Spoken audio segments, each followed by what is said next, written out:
¿Qué inversiones inmobiliarias se pueden hacer con poca plata, Santi? Me preguntaba Marian. Y la cantidad de inversiones inmobiliarias que se pueden hacer ahora con poca plata es una cosa de locos, pero porque el mercado está totalmente aniquilado. Datos de contexto antes de empezar a mostrar ejemplos concretos de qué se puede hacer con poca plata y si tiene sentido o no. Comprar un departamento por 10 lucas verdes, ponele, en Capital Federal, en una buena zona, es súper vivible, si tiene ese sentido o no. Y no me equivoqué, dije 10 lucas y después van a decir, Santi, vende humo, no sé qué. Vamos a ver, $10.000. Se puede comprar un departamento en una zona civilizada de Capital, con seguridad y un lugar donde el subte te deja a media cuadra. Bueno, dicho eso, contexto.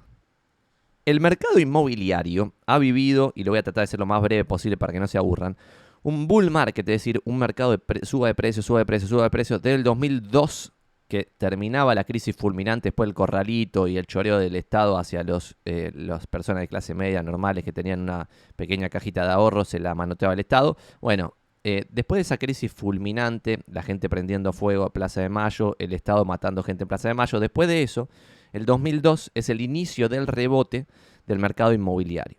Del 2001 al 2002, los precios de las propiedades habían bajado 45% en dólares promedio. ¿Esto quiere decir que todos los precios habían bajado 45%? No, claramente. Había precios que habían bajado 70% y otros que habían resistido bastante. Al igual que ahora está pasando en esta baja que estamos viviendo ahora. Del 2002 o 2003 si querés, porque 2002, casi todo el 2002 continuó el desastre. 2001-2002. 2001-2002, bear market, precios a la baja, desastre, quilombo. 2003-2018, primer trimestre del 2003 a primer trimestre del 2018, 15 años seguidos de casi una suba ininterrumpida de precios en las propiedades en la Ciudad Autónoma de Buenos Aires. ¿Qué quiere decir una suba ininterrumpida de precios? Quiere decir que un menganito de clase media, un psicólogo que ganaba bien y podía ahorrar cierta cantidad de dólares por año, esa cantidad de dólares la ponía en un pozo y el pozo cuando se terminaba, entraba por ejemplo en el 2003, el pozo se terminaba en el 2005-2006, la persona salía a un precio mucho más alto de lo que lo había pagado y encima había podido comprar el departamento en cuotas, ¿está bien? En el 2006, como la persona dijo, che, qué lindo esto de entrar y ganar plata, no sé qué, volvía a comprar un departamento en pozo en el 2006, 2007-2008, en el 2008 o en el 2009 volvía a salir habiendo ganado nuevamente un montón de plata y volvía a entrar y ahí ya se empezaba a creer un poco más la persona de que era un genio de las inversiones porque por 6 años había venido ganando plata con las propiedades. Entonces en el 2009, por ejemplo, vuelve a entrar en una inversión en pozo y vuelve a poner guita y cada vez tiene más guita, ¿no? Porque viene ganando guita desde el 2003 que esto le empezó a funcionar bien, ¿está bien? 2009 vuelve a entrar en un pozo, le vuelve a ir muy bien y en el 2012 vuelve a salir del pozo ganando mucha guita. ¿Está bien? ¿Por qué? Porque 2003 a 2004 sube los precios, 2004 a 2005 sube los precios, 2005 a 2006 sube los precios, sube los precios, sube los precios. En dólares, ¿está bien? En dólares. Y también en poder de compra, en dólares reales. Bull market. Los precios subían. Bueno, long story short. Si una persona tenía, por ejemplo, a los 30 años profesional, que había tenido la suerte de ir a la universidad y tener un laburo que le pagaban bien y tenía capacidad de ahorro, y en el 2003 ya tenía capacidad de ahorro, y ahorró, y se subió a ese bull market de 15 años, quiere decir que esa persona entre los 30 años y los 45 años, por 15 años, estuvo ganando plata en el mercado inmobiliario. ¿Qué empezó a pasar? Que cuando yo empecé en el rubro inmobiliario, yo empecé en el 2016, cuando yo empecé en el rubro inmobiliario me llamaba poderosamente la atención la cantidad de medios y de profesionales, hago comillas en el aire, y de profesionales, y digo que hago comillas porque esto también sale después en formato podcast, muchos profesionales decían que las propiedades nunca bajaban. Y eso a mí me generaba un ruido fulminante, pues yo decía, este es un mensaje peligrosísimo de dar. ¿Cómo van a decir que las propiedades no bajan nunca si en esta crisis, que yo me acuerdo patente, a pesar de que estaba en el secundario, en la crisis del 2001-2002, las propiedades en promedio bajaron 45%, pero si vos tristemente tenías un departamento en La Boca medio pelardi, tu propiedad se aniquilaba 75-80%. Y como en los 90 hubo crédito hipotecario, algunas personas, y esos créditos a veces estaban en dólares, algunas personas como que se vieron obligadas a vender la propiedad. Y había bajado su propiedad 75%. Entonces, ¿cómo puede ser que 15 años después los profesionales, vuelvo a hacer comillas en el aire, estaban diciendo públicamente que las propiedades nunca bajaban de precio? Y que eran la inversión y que era imposible perder plata, no sé qué. Ni hablar que prometían retornos. Prometían en un aviso, en una publicidad en el diario, ponían 20% asegurado. Eso es no solamente es inmoral, sino que es ilegal. Ese era el mercado en el 2016 y 2017 donde yo empecé en el mercado.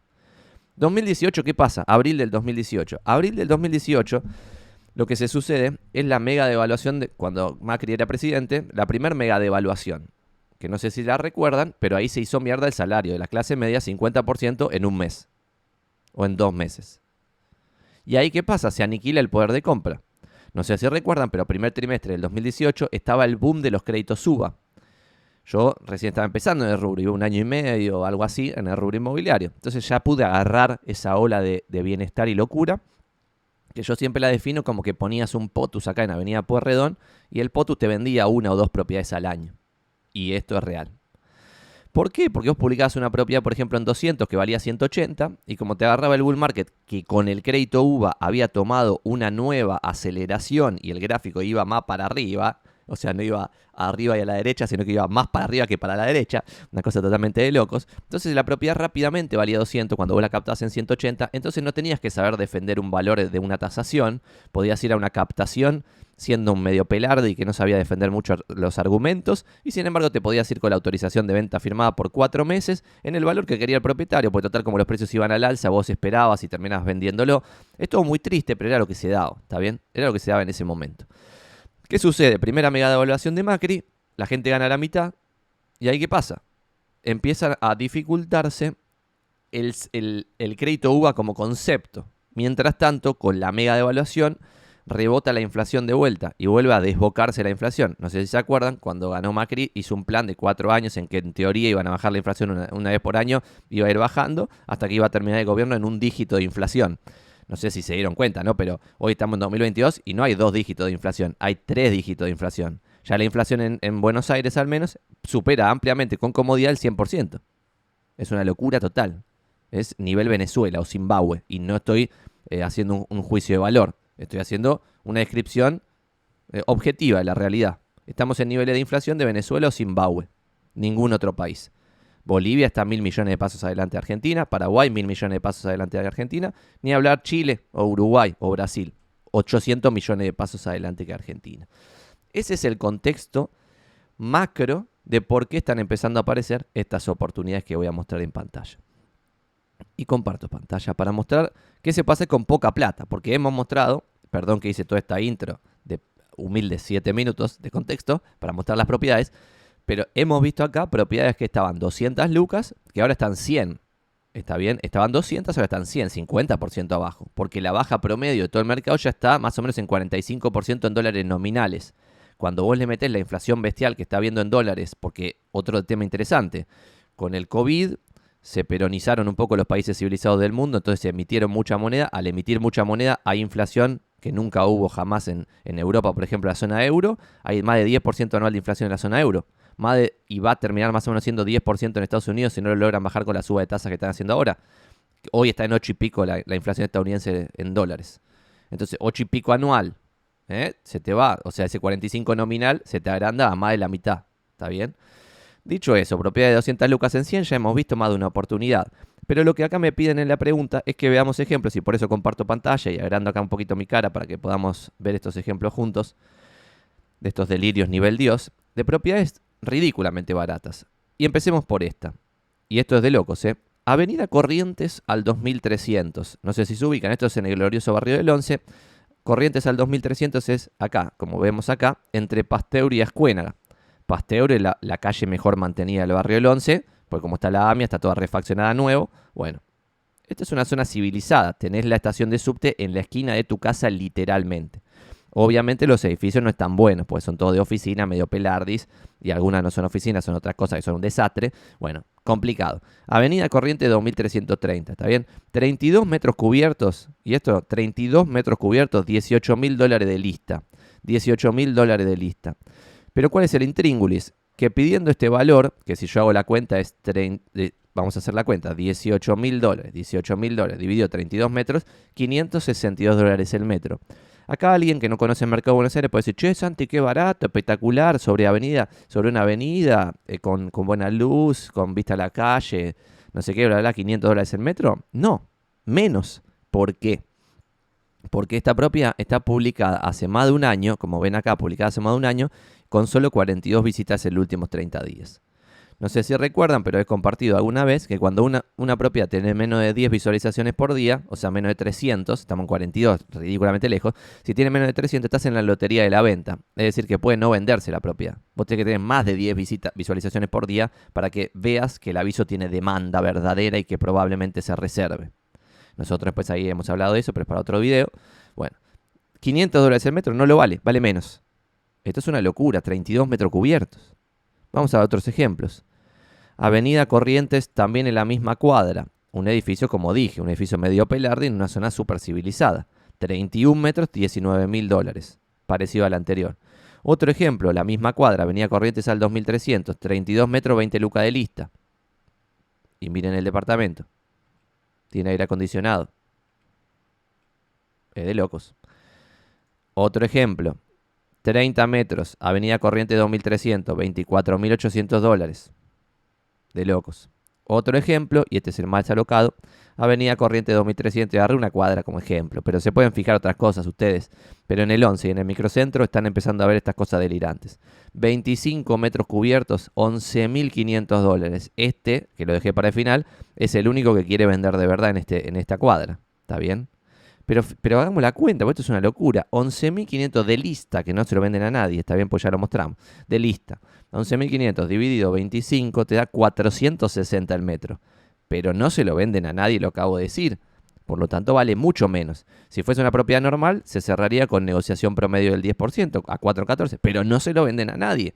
Por lo tanto, vale sin lugar a dudas menos de $400 el metro.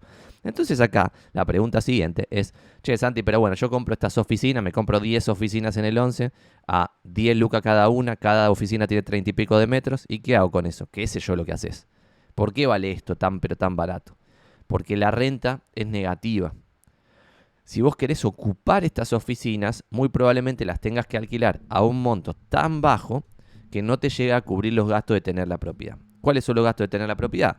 Y pagar todos los servicios, ABL, bla, bla, bla, no sé qué, la mano de coche, y después los impuestos correspondientes a la propiedad. Por ejemplo, vos sobre estas compraventas vas a pagar bienes personales. Y encima, cuando vos compras una o varias propiedades, por ejemplo, compras 10 de estas oficinitas a estos montos chirola, bueno, lo que pasa con eso es que perdés la exención de bienes personales sobre tu vivienda única de ocupación permanente porque tenés varias propiedades a tu nombre. Entonces, solo esa pérdida tributaria puede generar un incentivo que es el que me genera a mí, pues si no yo acumularía estas oficinitas, si le viese un día de mañana un poco más promisorio. Pero de vuelta, y esto lo hablamos en plena cuarentena, con oficinas en el microcentro más grandes, más civilizadas, que ya no están más a los valores a los cuales analizamos en plena cuarentena, que eran 300 y pico de dólares de lista. Ahora ya no hay nada por menos de 500. Por lo tanto, cuando aparece un comprador, ese comprador te va a comprar a vos si vos lo ofreces a 450 dólares el metro. Pero si vos lo compras hasta 300 dólares el metro, estás teniendo una renta del 50% por la revalorización de la propiedad en muy poco tiempo. Y 50% es una cosa totalmente de locos si lo comparamos con, por ejemplo, el rendimiento de la bolsa estadounidense. No sé, las 500 empresas más grandes de Estados Unidos rinden 10% bruto, 6,6% neto después de impuestos de inflación por año. Entonces, 10% por año es 1,1, después 1,21, después 1,30 y algo, después 1,3. O sea, 4 años, quizás sacás el 50%. En 4 años. ¿Está bien? Entonces, si lográs de alguna forma, y acá está el twist, la joda es cómo haces para que esto genere algún tipo de renta. Para mí, la respuesta a eso, que no se puede dar en esta cuadra en específico porque los edificios son enormes con guasada de unidades funcionales y por eso valen Chirola también. Pero ¿qué pasa? El twist de esto podría ser comprar un edificio entero, que si se ponen a buscarlo también existen en venta, un edificio entero a 400 dólares el metro, unir todas las unidades que son chiquititas de 30 y pico de metros, hacer pisos enteros zarpados de vivienda, y cambiar el uso del edificio entero. Que el uso deje de ser comercial, hasta podés prohibir el uso comercial para que no se te desmadre la vivienda que vas a hacer algo civilizado, y transformarle el uso a 100% vivienda. Y yo no tengo dudas que si vos sobre Avenida Corrientes, en un edificio que el edificio es civilizado, que en la puerta tiene el subte, a pesar de que está en el pleno 11, podés hacer, por ejemplo, un alquiler temporario y llenarte de plata, una renta bestial. Y si al potencial de revalorización del que ya hablamos antes, de 50%, no sé qué, igual lo vendés a Chirola en el futuro, le sumás una renta bestial en dólares, bueno, ahí lo veo como negocio. Pero es claramente muy, muy jugado. Y comprar propiedades chiquitas te quita beneficios tributarios sobre propiedades más grandes. O sea, yo, por ejemplo, si tuviese 500 lucas, lo que haría es comprar una propiedad grande ahorrarme un alquiler muy alto, porque el alquiler, al ser implícito, al yo no recibir una renta por esa propiedad que compré, esa renta implícita está exenta de impuestos. Y por otro lado, si la propiedad yo la compro y el valor que tengo que poner en bienes personales es inferior a $185.000, porque lo compré no sé cuánto tiempo, en pesos, se evalúa el peso y ahora el BID es $50.000, entonces por el peso en peso del año del pedo termina siendo hoy $150.000, a pesar que vale el precio de mercado 500, lo que dice la norma es que tenés que poner el BID actualizado o el precio de compra, no sé qué, la maricoche, bueno. Entonces te termina dando que tenés exención total de bienes personales y exención total de ganancias. Y sobre eso, con esto liquidamos esta respuesta, pero el otro día estaba hablando acá con Vicente, que es un corredor inmobiliario matriculado y además es asesor financiero que tenemos acá colaborando en de inmobiliarios, más que nada que nosotros estamos tratando de colaborar a él. Y en esa ida y vuelta me pasó un documento muy lindo que hablaba del tratamiento impositivo de distintas inversiones. Y esto lo voy a mostrar muy brevemente para no delirarla con longitud, pero a alguien le puede interesar esto. Porque a mí me interesa muchísimo, porque creo que en periodos largos de tiempo vos debieras maximizar, o si se quiere, minimizar la cantidad de impuestos que pagás para maximizar la renta que le vas a sacar a tu plata. Después, si querés, con eso que te ahorrás, lo donás o hacer lo que se te cante. Pero, por ejemplo, plazo fijo en moneda nacional, como ya sabemos todos, tiene exención de ganancias y exención de bienes personales. Después, plazo fijo en moneda nacional, en moneda extranjera. Está grabado el rendimiento del plazo fijo y exento en bienes personales. Entonces acá vas viendo títulos públicos, exento y exento. Gran inversión. Títulos públicos en moneda extranjera, exento, exento y exento. Todo exento, 100%. ¿Por qué? Porque obviamente el título público lo emite el Estado. Pero después tenés otras cosas también locas. Por ejemplo, obligaciones negociables, que los emiten las empresas, exento de todo, pues estás financiando la producción, básicamente. Obligaciones negociables en moneda extranjera. Ahí ya tenés exento de ganancias todos los conceptos, pero te van a grabar en bienes personales. Entonces, como que es mejor una obligación negociable en pesos. Pero bueno, ¿por qué te dan exención? Porque estás asumiendo más riesgo argentino. Acciones con oferta pública. Grabado al 7% el rendimiento de esa acción, exento y exento el resultado del compraventa y la diferencia de cambio. La diferencia de cambio es un curro impresionante. Por ejemplo, si yo compro $100 de, no sé, de, por ejemplo, IRSA en acciones, pero lo compro en dólares, ponele. Y después eso vale más solamente porque el peso se devaluó. Bueno, en muchas inversiones te fajan con impuestos por eso. Es una locura total, ¿está bien? Y acá lo interesante es que en acciones vos tenés exención total en el resultado de la compraventa. Yo, por ejemplo, lo conté acá.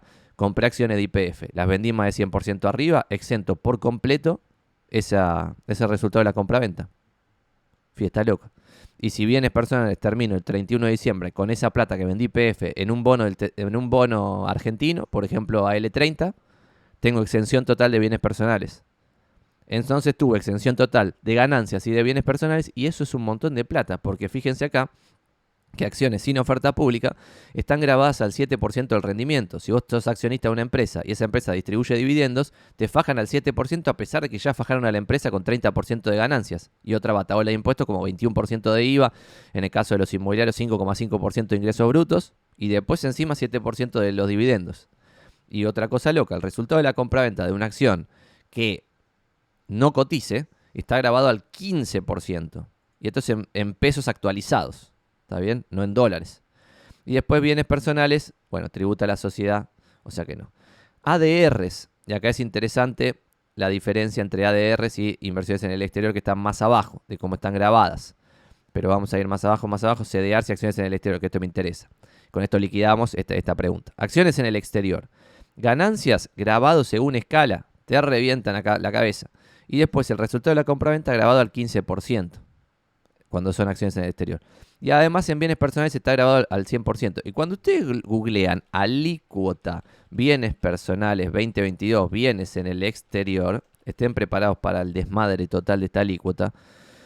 Vamos a entrar a la fuente oficial de la AFIP. Acá, 18 palos en adelante, 2,25%. Perdón, ahora sí se ve bien. 2,25% anual. Es una locura. Al ponerte esta tasa, te están robando toda la renta que vos le podés sacar a la plata. ¿Está bien? 2,25. Entonces hay que encontrar la vuelta de qué inversión tiene una exención. Porque si no, acá con este 2,25 te van a reventar toda la renta. ¿Está bien? Encima que te graban también el resultado de la compraventa.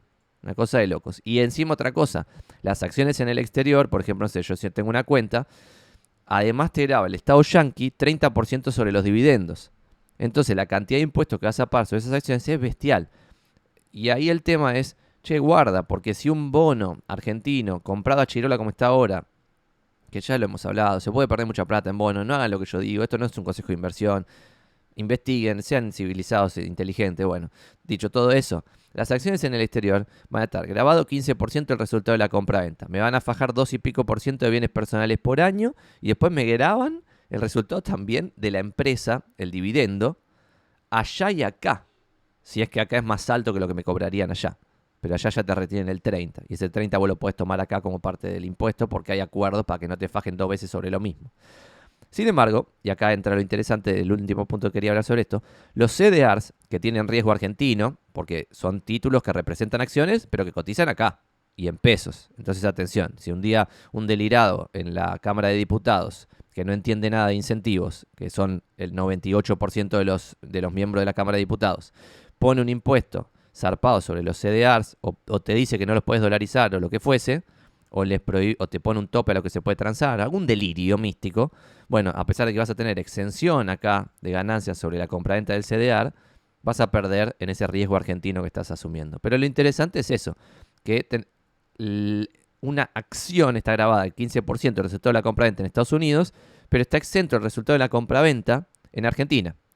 Entonces vos podés estar todo el año transando CDRs, ponele, cosa que no te beneficia, pues si transás mucho un bien, lo más probable es que pierdas plata, siendo el ejemplo extremo el day trading, pero podrías hacer eso y si ganases guita, si lograses superar a las mayorías, después podrías terminar el año con tu guita en algún bien exento, entonces bienes personales, tu cierre el 31 de diciembre va a estar exento y tu ganancia durante el año va a estar exenta. ¿Está bien? Y si compraste y vendiste acciones que no distribuyen dividendo, también tuviste exención sobre la ganancia de la empresa. ¿Por qué? Porque la ganancia de la empresa, y esto también es interesante y dejo de compartir pantalla, hay empresas que no distribuyen dividendos por filosofía. Y una cosa es distribuir un dividendo y otra cosa es ganar guita. Y esto también es interesante. Pero, por ejemplo, yo había hecho una lista tratando de ver, che, ¿qué acciones no distribuyen dividendos? Lo estoy buscando entre mis notas de Google Note. Y no lo estoy encontrando. Pero, por ejemplo, eran Meta, Amazon, Berkshire Hathaway, Monster Beverage, tipo, hay varias empresas que ganan guita y no distribuyen dividendos. ¿Por qué? Porque también es tributariamente inteligente en Estados Unidos hacerlo. Entonces lo que termina pasando es que la empresa reinvierte las ganancias haciendo el efecto bola de nieve. Entonces, ¿qué pasa con el efecto bola de nieve? Lo que va a hacer es que el precio de la acción suba y si esa diferencia de compra-venta está exenta, la magia es que la ganancia de la empresa va a estar exenta para vos, persona humana. ¿Está bien? No sé si me siguieron. La pregunta esta ya ni me acuerdo cuál era. Era qué inversiones inmobiliarias se pueden hacer con poca plata, Santi. Creo que hemos respondido. Con 10 lucas verdes te puedes comprar un departamento de más de 30 metros sobre Avenida Corrientes en Capital Federal, en el glorioso barrio Balvanera, en la esquina del subte de la estación Pasteur. Y la verdad que a mí me parece súper barato. No lo haría, como no lo hice. En su momento yo cuando veía estas propiedades, las veía a 30 lucas y me parecían muy baratas. Veía oficinas a 30 lucas de 30 y pico de metros. Y decía, ¿qué onda? No hay ningún producto cerca de esta zona de estos valores tan delirantes. Y bueno, sin embargo, a pesar de que eso era lo más barato de toda la ciudad, ese producto que estaba a $1.000 el metro y que de vez en cuando se vendía en una oficina, pero era muy difícil igual de transarlas, inclusive en la buena época, ese producto bajó de $1.000 el metro a un precio de cierre hoy, que lo podrías ofertar y te lo aceptarían, de $300 el metro. Entonces, atención de vuelta, a pesar de que el promedio en la Ciudad Autónoma de Buenos Aires bajó 45% de la mega devaluación de Macri hasta la actualidad, en ciertos casos en particular, como por ejemplo estas oficinas en el glorioso barrio del Once, bajaron 70%. Entonces, si vos sos de clase media y con sangre, sudor y lágrimas ahorraste $10.000 y lo pusiste en una de estas garchas y bajó $7.000, vas a llorar. Entonces, presten atención a lo que hacen. Lo que acabo de mostrar no es una recomendación de compra, sino que es tan solo responder a la pregunta qué se puede hacer con muy poca plata en el mercado inmobiliario. Además de hacer crowdfunding y la gilada, puedes comprarte propiedades vos mismo, pero si no haces el lobby suficiente para que esas propiedades se conviertan a vivienda, no sé si puedes ganar guita. Comprando $300 el metro, que es ridículo, quizás no perdés guita, pero quizás que perdés liquidez. Y si sos de clase media no podés perder liquidez, pues si mañana te agarra una enfermedad y necesitas plata, no puedes tener la plata en una oficina invendible que vas a estar 10 años en venderla, me parece a mí. Y de paso cañazo hablamos de bienes personales y de cómo toda la gilada te dice. Por ejemplo, hace poco vi un video, perdón que estiramos esta pregunta, vi un video en TikTok, pues sigo en TikTok algunas personas que hablan de inversiones, y decían, ¿cuánta plata necesitas para vivir de rentas con los dividendos no sé qué garcha? Y te explicaban un poco una situación hipotética que no existe en la vida real y que es peligrosa para una persona de clase media ver ese video y no entender acabadamente la situación. ¿Por qué? Porque si una persona ve ese videito de TikTok, se le despierta la idea y dice, che, en vez de tener el departamento en Buenos Aires en el que vivimos, lo vendo, pongo la guita en acciones y de esa forma vivo de renta, no sé qué, se come el verso. ¿Y qué termina pasando? Que después a esa guita el Estado le mete 2,25% de bienes personales argentino, el Estado yanqui le mete 30% sobre los dividendos a la guita allá, y después el Estado argentino te vuelve a fajar acá, no solo por el resultado de la compraventa de la acción, sino por el rendimiento de cambio, que es una falopeada inventada por el Estado argentino para grabarte la devaluación, básicamente. ¿Está bien? Pues si el peso pasa de 100 a 200 pesos y tu acción en Estados Unidos no sube de valor, te van a grabar la mitad con una tasa alta. Es un choreo. Bueno, y es así. Entonces, atención, porque una persona bien intencionada te puede dar un consejo que lo interpretas mal y al no tener en cuenta gastos, costos, comisiones e impuestos, terminas perdiendo guita en vez de viviendo de renta como te vendió algún vendehumo, que no te va a pasar fácil. Hay que trabajar, ahorrar y además, no sé, tener muchas ventajas y suerte en la vida. Vamos a ir viviendo acá las preguntas que tenemos acá. Vamos con la de Gary Vee, la de Franco que la hizo al principio, la dejamos ahí picando. Ya somos más de 50 personas, esto es una locura. Este público sofisticado que me hace preguntas copadas. Franco dice, hola Santi. Estoy a pocos meses de recibirme de corredor por arrancar de cero mi marca personal. Comparto la filosofía de Gary Vee de documentar y crear a medida que vas aprendiendo el proceso. He consumido muchas horas de tus videos, de mi video, y podría hablar en base a la teoría. Dicho esto, ¿qué opinas de que hable, por ejemplo, del sanguchito de las buenas noticias si nunca estuve en una negociación? Pregunta Franco. Bueno, primero, Franco, hay que preguntarse si el marketing de contenidos es lo que te va a funcionar a vos. Nosotros hemos hablado acá alguna vez, mientras estoy hablando voy a tratar de encontrar la presentación a la cual hago referencia, de los métodos de prospección y que hay algunos métodos de prospección que son de largo plazo y algunos métodos de prospección que son de corto plazo. Y vos tendrías que encontrar el sweet spot entre uno y otro para no mandarte a hacer algo que te sale mal, que no te trae ningún resultado y que estás ahí esperando 400 millones de años que venga una monedita y no viene la monedita, no viene la monedita. Te voy a compartir pantalla de lo que acabo de encontrar para hablar de esto mientras muevo mi cara para el costadito para no molestarte. Y lo que hablábamos esto de los métodos de prospección de corto plazo y largo plazo son los siguientes. Y después voy a responder concretamente tu pregunta de qué haría yo en tu lugar. Que la respuesta corta es, no mentiría sobre negociaciones, sino que diría abiertamente, che, por ejemplo, yo soy un fanático de aprender, recién estoy empezando en el rubro inmobiliario, quiero mostrarles mi camino. Y antes de empezar, yo me leí todos los libros de Ryan Serhant, me leí los libros de el fundador de Compass, del fundador de RE/MAX, del fundador de Keller Williams, aprendí un montón. También vi videos de Ryan Serhant, videos de Santiago Magnin, y en esos videos, en estos últimos 2 videos, aprendí, por ejemplo, el sanguchito de la buena noticia. Contás lo que es ese método para hacer una negociación, y después decís, bueno muchachos, me voy a mi primer negociación, nunca jamás lo hice, voy a ir ahora, mañana les cuento en un nuevo video cómo me fue. Esa para mí es la forma de hacer marketing de contenido sin ser un chanta. ¿Está bien? Y después, cuando ya tengas un año en el rubro y hayas descubierto que algunas cosas funcionan, por ejemplo, yo cuando empecé me dijeron, es imposible en este negocio hacer negocios inmobiliarios con email marketing. Y yo pensaba, ¿cómo va a ser imposible? Si no lo hace nadie y es muy fácil conseguir 30.000 mails, o sea que 30.000 personas te den un mail para mandarles unas cadenas. Bueno, lo probé, funcionó y después hice videos mostrando lo que funcionaba. Creo que hay una beta ahí. Dicho eso. Métodos de prospección. Nosotros organizamos y nuestra recomendación para vos y en general para todos es elegir al principio un método de corto plazo y un método de largo plazo. ¿Por qué? Porque cuando vos estés metiéndole tiempo, como vos me estás diciendo, a contenidos en redes sociales o a videos, ya sea en YouTube, en Twitch como estamos ahora o en TikTok, cuando vos dediques tiempo a esto, va a ser un método que no te va a traer una venta, si estamos en noviembre, en diciembre. No te va a traer una venta en febrero. No te va a traer una venta en marzo.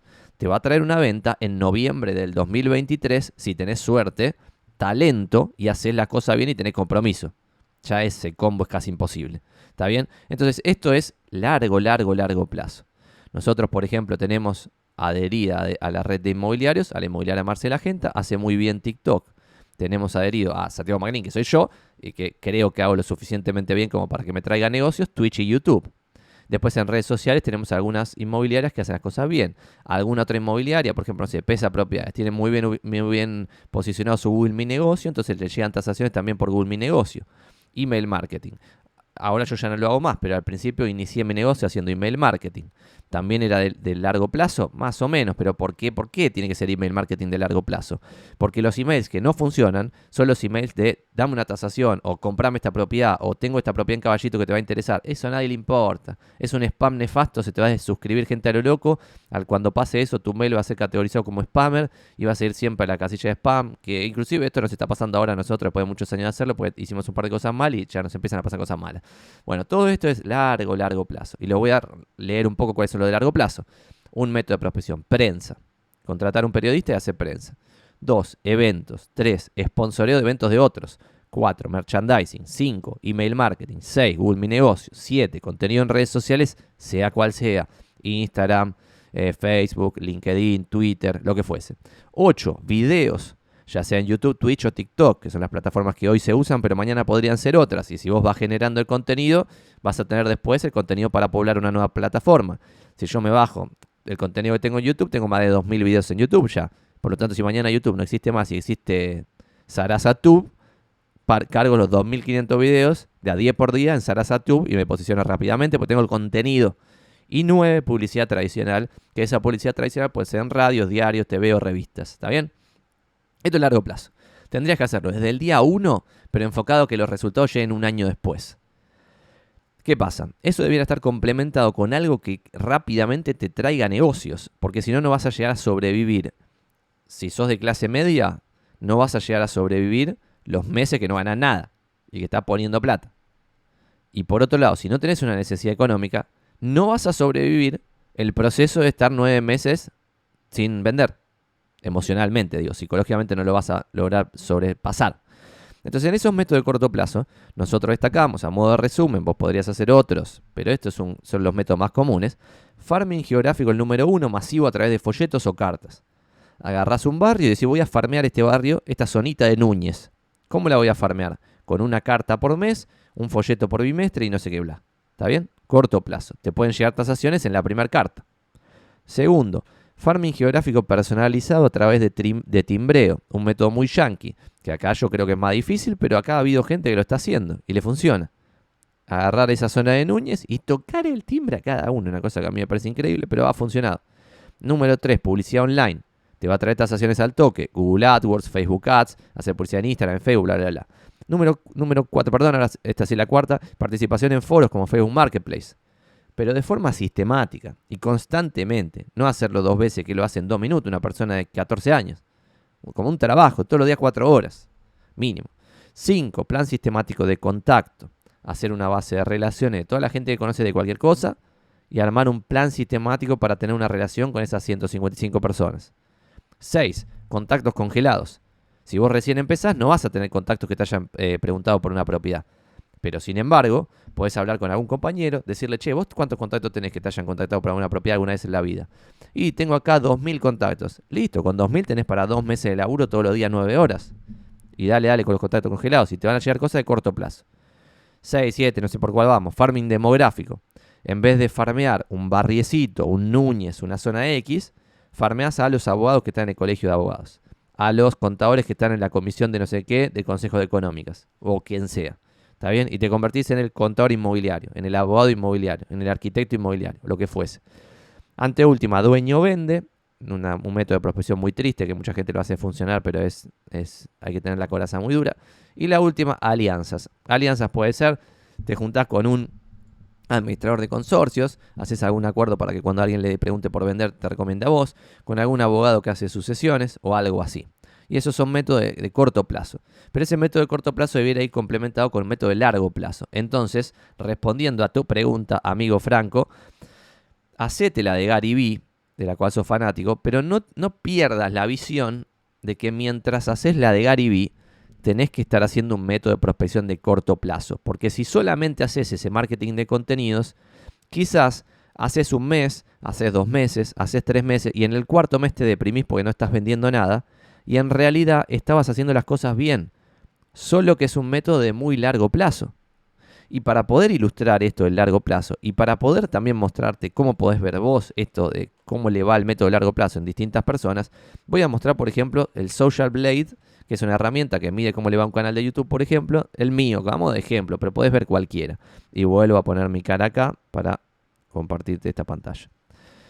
Te metes en Social Blade, que se escribe así como está acá en pantalla, y te fijas. Y por ejemplo acá, ves que no sé, ahora estamos sumando como 100 suscriptores por día, que más o menos. Pero mira esto, por ejemplo, yo en octubre del 2019 había sumado 56 suscriptores en todo el mes. En noviembre del 2019, 90. En diciembre, 65. En enero del 2020, 115. En febrero del 2020, 90. En marzo del 2020, 116. En abril del 2020, por la cuarentena, 197. Ya la gente tenía más ganas de aprender cosas, de boludear en YouTube, pues ya no podía salir a la calle en cuarentena obligatoria en 2020. Bueno, pero cuando vos ves este crecimiento, ves que, por ejemplo, acá no sé, en agosto del 2021 ya 780 suscriptores. Después te vas a junio 2022, ya 1200 por mes, 1400 por mes, 1200 por mes, 1700 por mes en septiembre y 2600 en octubre del 2022. Entonces, esto solo se puede lograr manteniendo sistemáticamente el esfuerzo de generar contenido. Pero ¿por qué puedo mantener el esfuerzo de generar contenido acá? Más allá de que me divierte, de que supongo que algo de lo que digo debe servir para algo, pues si no nadie lo consumiría y se suscribiría nueva gente y bla, bla, bla. Y esto es más fulminante. Esto es el impacto total del contenido. Es, por ejemplo, en octubre del 2019, 2.687 views en todo el mes de todos los videos. Después en septiembre del 2019, noviembre del 2019, 3.227 video views. Esto ahora lo tenemos en un día, tenemos más que el mes entero de hace 2 años. ¿Está bien? Entonces vas viendo el crecimiento, pum, pum, pum. Por ejemplo, en marzo del 2021, 60.000 ya era. Pero después te vas acá, no sé, agosto del 2021, 100 y pico de mil. Después acá ya superamos los 100 y pico de mil, 128.000 views en mayo del 2022, bla, bla, bla. Y te vas a octubre del 2022 con 158.000 views en el mes. Y esto podría llegar a seguir creciendo. Podría llegar a seguir creciendo. Vamos a ver, quizá en algún momento hacemos alguna cosa mal y empieza a bajar. Ven que acá no logramos encontrarle la vuelta en algún momento. Lo mismo acá, ponerle de agosto del 2021 hasta diciembre del 2021, ese segundo semestre del 2021, no sé qué pasó, pero cayó un poquito la movida. Pero bueno, el 2022 venimos pum para arriba. Entonces esto, ¿por qué logro mantener el esfuerzo? Porque ya tengo el negocio desde otro lado funcionando.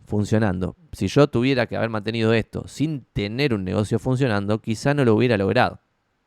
Y ahí perdés porque todos los métodos de prospección de largo plazo que acabo de mencionar son todos efecto bola de nieve. Todos generan efecto bola de nieve. O sea, no es de, lo haces una vez, tipo te funciona una vez y listo. Como puede ser mandar unas cartas. Si mandás unas cartas una vez, te puede traer una transacción y listo. Cuando vos lo empezás a hacer sistemáticamente, empezás a armar levemente una bola de nieve. Pero con farming es más difícil. Con marketing de contenidos es la posta. Esto lo he contado más de una vez, pero lo que me pasa a mí o lo que le pasa a Marcela Genta, de que te juntás con alguien y la persona ya confía en vos a pesar de que no te conoce. ¿Cómo puede ser? Y puede ser porque hay más de 2.000 videos en YouTube míos y hay creo que más de 2.000 o 1.000 y pico de Marcela Genta en TikTok. Entonces generás confianza porque la persona te está viendo todo el tiempo. Entonces es como que estás hackeando, entre comillas, hackeando esto de que el negocio inmobiliario es un negocio de relaciones. Es un negocio de relaciones, pero hay forma de hackearlo. Hay forma de generar relaciones de otra forma. Hay forma de generar confianza de otra forma. Y esto ya lo entendieron las marcas hace 1000 años. Pero si yo te pongo mi marca, que ponele que sea una taza amarilla, pongo una taza amarilla en toda la ciudad, en las autopistas, hago publicidad en la tele, empezás a tener confianza en la taza amarilla, en la marca taza amarilla. ¿Está bien? Entonces, esa es la forma de construir, por ejemplo, un negocio de relaciones donde después se va a abrir la puerta a esto de la taza amarilla porque hay una relación, porque es tu primo, puede ser el amigo de tu conocido y no sé qué, bla, bla. Entonces te van a abrir la puerta y se mezclan ese negocio, si se quiere, de construcción de marca con el negocio inmobiliario de conocer gente. Bueno, gracias Franco por la pregunta, fue buenísima. Dan Cherno hace pregunta de cómo haces para gestionar un negocio dolarizado como es el del real estate, pero con todos tus gastos en pesos necesito data de inflación versus devaluación, pregunta Dan. Bueno, respondo esto lo más breve posible. A mí me llama poderosísimamente la atención que desarrolladores que mueven millones de dólares no atan la parte del presupuesto que tienen en pesos a pesos y la parte del presupuesto que tienen en dólares a dólares. Y eso estoy respondiendo a tu pregunta con esto. ¿Qué quiero decir con esto? Que si vos levantaste capital, prevendiste un edificio entero y ya lo prevendiste completo, y lo prevendiste, por ejemplo, y recibiste 2 millones de dólares, y te va a salir a hacer el edificio en número de hoy un palo, pero sin embargo levantaste 2. ¿Pero qué pasa? En Argentina vos podés tener todo tipo de delirios, como he mostrado con el cuadro que tengo acá abajo, con 10 millones de pesos, que son 10 billetes de 1 millón de pesos que yo voy a ver en Argentina. Bueno, vos podés tener todo tipo de delirios y podés ver situaciones donde tenés mucha inflación en pesos sin un proceso devaluatorio que acompañe, o viceversa. ¿Está bien? Entonces quizás el negocio que vos pensabas que estabas haciendo, de che, ya prevendí todo a 2 palos, ya los recibí los 2 palos, encima con los 2 palos puedo hacer plata y no sé qué, y me sale un palo a hacer esta obra, y encima ese palo lo pongo en cómodas cuotas porque vamos a tardar 24 meses en hacerlo, quizás se te rompe el negocio por completo, porque las primeras cuotas es lo que vos pensabas en tu Excel, pero cuando vienen las cuotas grosas del hormigón armado, no sé, lo que sea más caro de la obra, en ese momento quizás acumulás un sorpresivo 100% de inflación y la devaluación no acompaña y el costo pasa a ser 2 palos, ponele, es un ejemplo teórico. Y ahí quedaste culo para arriba, ¿está bien? O si el margen era más chiquito, ponele que vos hacías eso. Y, no sé, vendiste, te recibiste 2 palos, te salía 1,5 palo a hacerlo, decías soy un capo, voy a tener un palo, voy a tener 500 lucas acá de unas como un campeón, no sé qué, y después ese palo y medio, ponele ese 1,5, se multiplica por 1,5 porque hay 50% de inflación sin devaluación. Eso pasa un montón en Argentina, en algunos años. 50% de inflación sin devaluación. Eso quiere decir que lo que vos considerás que era 1,5 pasa a ser 2,25. En consecuencia, vos tenés 2 palos y tenés que pagar un costo de 2,25 millones. Entonces te faltan 250 lucas. ¿Y eso por qué pasa? Porque sorprendentemente hay desarrolladores que no atan sus costos en pesos a herramientas de inversión en pesos que los cubran como si fuera un seguro y no atan sus costos en dólares a herramientas que los cubran como un seguro en dólares. ¿Está bien? Y hay que buscarle la vuelta ahí a esa distribución. ¿Está bien? ¿Cuál es la forma más saludable de resolver esto, amigo Dan Cherno, que estás preguntando acá cómo hacer para gestionar un negocio dolarizado con costos en pesos? Es lo contrario, manejar un negocio con margen suficiente que te permita la buena vida en el sentido de, si yo, por ejemplo, esto lo hablamos más de una vez, pero supongamos, vos los números inmobiliarios como inmobiliaria, ya no como desarrollador, como inmobiliaria, vos tendrías que estar siguiendo 4 o 5 números, no mucho más, como un almacenero, pero teniéndolo bien en la cabeza todo el tiempo. Primer número, ¿cuánto vendés en propiedades? Ticket vendido, ventas. Segundo número, lo que los yankees llaman GCI, Gross Commission Income, en castellano sería comisiones brutas. Tercer número, margen bruto, que es cuánto de lo que se cobró en comisiones te queda a vos. Lo que está entre estas dos es el split de comisiones de los inmobiliarios que vendieron las propiedades. ¿Está bien? Entonces, poner que tenés un split del 50%, te queda la mitad. Tenés un split del 70%, te queda el 30%. ¿Está bien? Entonces, ponele, vendiste 10 palos. De los 10 palos te quedaste el 5% de comisiones, 500 lucas. Y las 500 lucas te quedaste la mitad, 250. Ese es tu margen bruto. Pero después vienen todos los costos, que es la pregunta que vos me estás haciendo. Entonces, después de todo el margen bruto, yo consideraría el EBITDA, cuarto número. ¿Está bien? Cuarto número de EBITDA. Y quinto número, taca, taca. Yo le pongo que es, por ejemplo, ponele que sería el quinto número que tenés que medir, pero que no viene en esto, no viene literalmente unido a esto, pero es el free cash flow. ¿Cuánta guita te queda taca taca en el mes o en el año a tu bolsillo? Free cash flow, o sea, flujo de caja libre en castellano. 5 números de almacenero que tenés que tener en la cabeza, ¿está bien? Si vos entre ventas y GCI probablemente no puedas controlar mucho. Lo que nosotros hemos hecho históricamente es aumentar este número al subir las comisiones, al dar un mejor servicio más caro.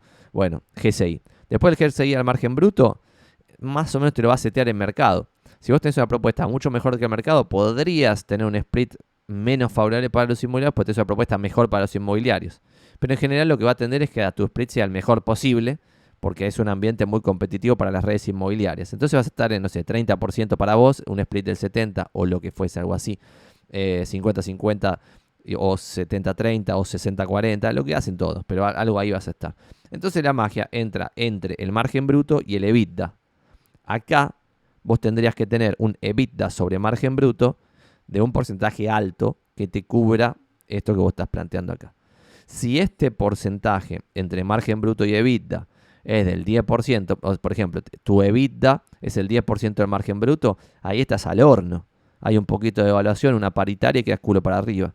En cambio, si tu EBITDA es un porcentaje más alto sobre tu margen bruto, tenés cierta cintura. Si hay una paritaria como de carga y descarga de Mercado Libre, que tuvo una paritaria del 120%, 117%, que es una locura, o sea, se te duplica más que se te duplica el costo salarial. Bueno, quizás como tu costo salarial es el 10% de todos tus costos, se te duplica, pasa a ser el 20%, el resto también aumenta un poquito, baja un poquito menos del 20%, pero bueno, quizás no quedás culo para arriba porque tu EBITDA sobre margen bruto era, no sé, 35%. Entonces te daba cierta cintura. Dicho eso, eso es si no tenés capital. En el ejemplo del desarrollador era teniendo capital. Si tenés capital, lo que haría es lo contrario, es lo que dije al principio. Elegir instrumentos en pesos que te cubran del riesgo de que... Sí, porque otra cosa, el argentino medio piensa, bueno, tengo los 2 palos, le voy a poner una caja de seguridad para poder hacer el edificio y que no pase nada y listo. No lo voy a invertir los 2 palos. Gilada total. Lo que tendrías que hacer es ver qué costo tenés en dólares, esto invertirlo en dólares con bajo riesgo. Por ejemplo, un bono del Tesoro estadounidense está rindiendo ahora 5 o 6% al año. Si vos todo el primer año de la obra estás haciendo las habilitaciones, no sé qué, no necesitas ni $1 para nada. Entonces vas a ganar 5 o 6%. Es un montón de plata sobre ese palo que era en dólares. Porque eran 2 palos, un palo era en dólares. Montón de plata. Ya solamente con esa renta pudiste vivir vos y todo el año. O sea que no te tuviste que pagar sueldo, ponele. Igual se lo van a pagar porque el fideicomiso es generoso. Y la segunda parte, lo contrario. Algo en pesos que te cubra por lo otro. Gracias, Dan, por la pregunta. Vamos a tomar un poquito de café. Los invito a hacer más preguntas. Tenemos ahí una de Luca, una de Julieta, una de no sé qué, Wawaki. Y algunas más que las vamos a empezar a responder una por una. No se me pongan locos. Y acá Luca decía, vamos Santi, miro todos los videos de Twitch como podcast, no te engancho nunca en Twitch por la diferencia horaria, estoy viviendo en Australia y tu video me suben mis jueves a la mañana, saludo papá, vamos Luca todavía ahí pagando el CPM caro de Australia, me gusta. Estuvimos charlando en el Zoom de emergente, dice, buen día a todos, buen día Antía, Julieta. Estoy emprendiendo, abriendo un centro de rehabilitación en Ramos Mejía, me va a llevar un tiempo poder dejar a otros profesionales y que se mueva solo o necesiten solo para evaluaciones. Mi idea es poder dejarlo funcionando para lanzarme al rubro inmobiliario. Quiero en este tiempo estar estudiando, seguir aprendiendo. ¿Qué opinas? Dice Julieta. Me parece perfecto. Solamente cuando estas cosas me la plantean, voy a tomar un poquito de café y te voy a responder, pero es la dificultad. No compren el humo de que esto es soplar y hacer botellas. Sepan que es muy difícil que te vaya bien, pero si te va bien hay mucha plata. Y ahora lo respondemos con más detalle.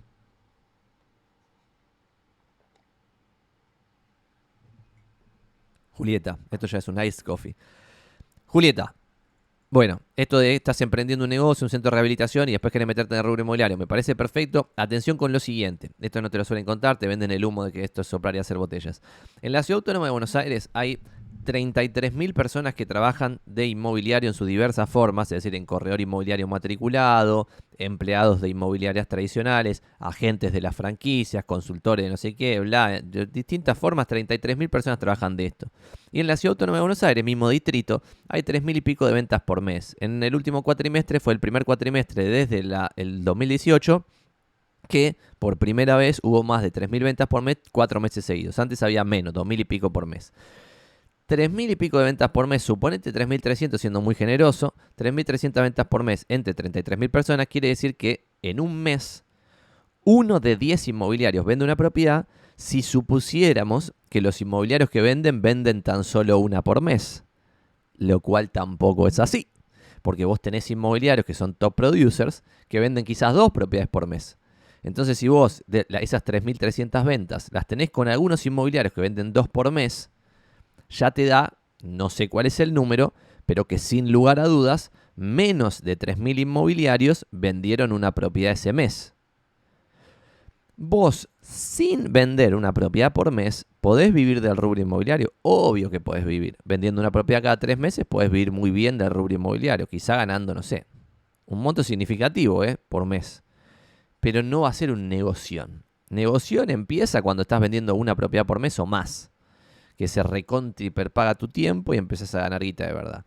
Dicho eso, Yo ya lo conté, pero yo laburaba en Tenaris de la gloriosa organización Techint, vamos Pablo Roca, siempre lo digo. Y cuando empecé en el rubro inmobiliario, a pesar de que no es que renuncié a Techint y me metí en el rubro inmobiliario, porque cuando renuncié a Techint me metí con startups copadas a laburar de otra forma, pero siempre tenía en mi cabeza que mi costo de oportunidad, es decir, lo que valía mi tiempo, era lo que el amigo Pablo Roca me podía pagar a mí. ¿Está bien? Entonces yo había hecho un Excel donde ponía lo que iba gastando en el mes para ejercer en el rubro inmobiliario, lo que me iba entrando, que en los primeros meses era cero. Entonces me entraba cero, gastaba todas estas cosas en ejercer en el rubro, entonces mi resultado era negativo no sé cuánto, pero además de eso yo después ponía una fila que decía costo de oportunidad en Techint y era menos no sé cuánto, que era el puesto que yo tenía sin suponer ascensos en Techint cuando renuncié, ¿está bien? Entonces ponía eso, entonces me daba el número final, lo que había perdido cash, menos lo que había dejado de ganar porque podría estar laburando en relación de dependencia, ¿está bien? Y esto lo he contado más de una vez, pero creo que el número ese, el número final, el que estaba en rojo fulminante, pasó a positivo como a los 2 años y fueron 2 buenos años. Y tuvo un comienzo particularmente bueno para lo que es el promedio.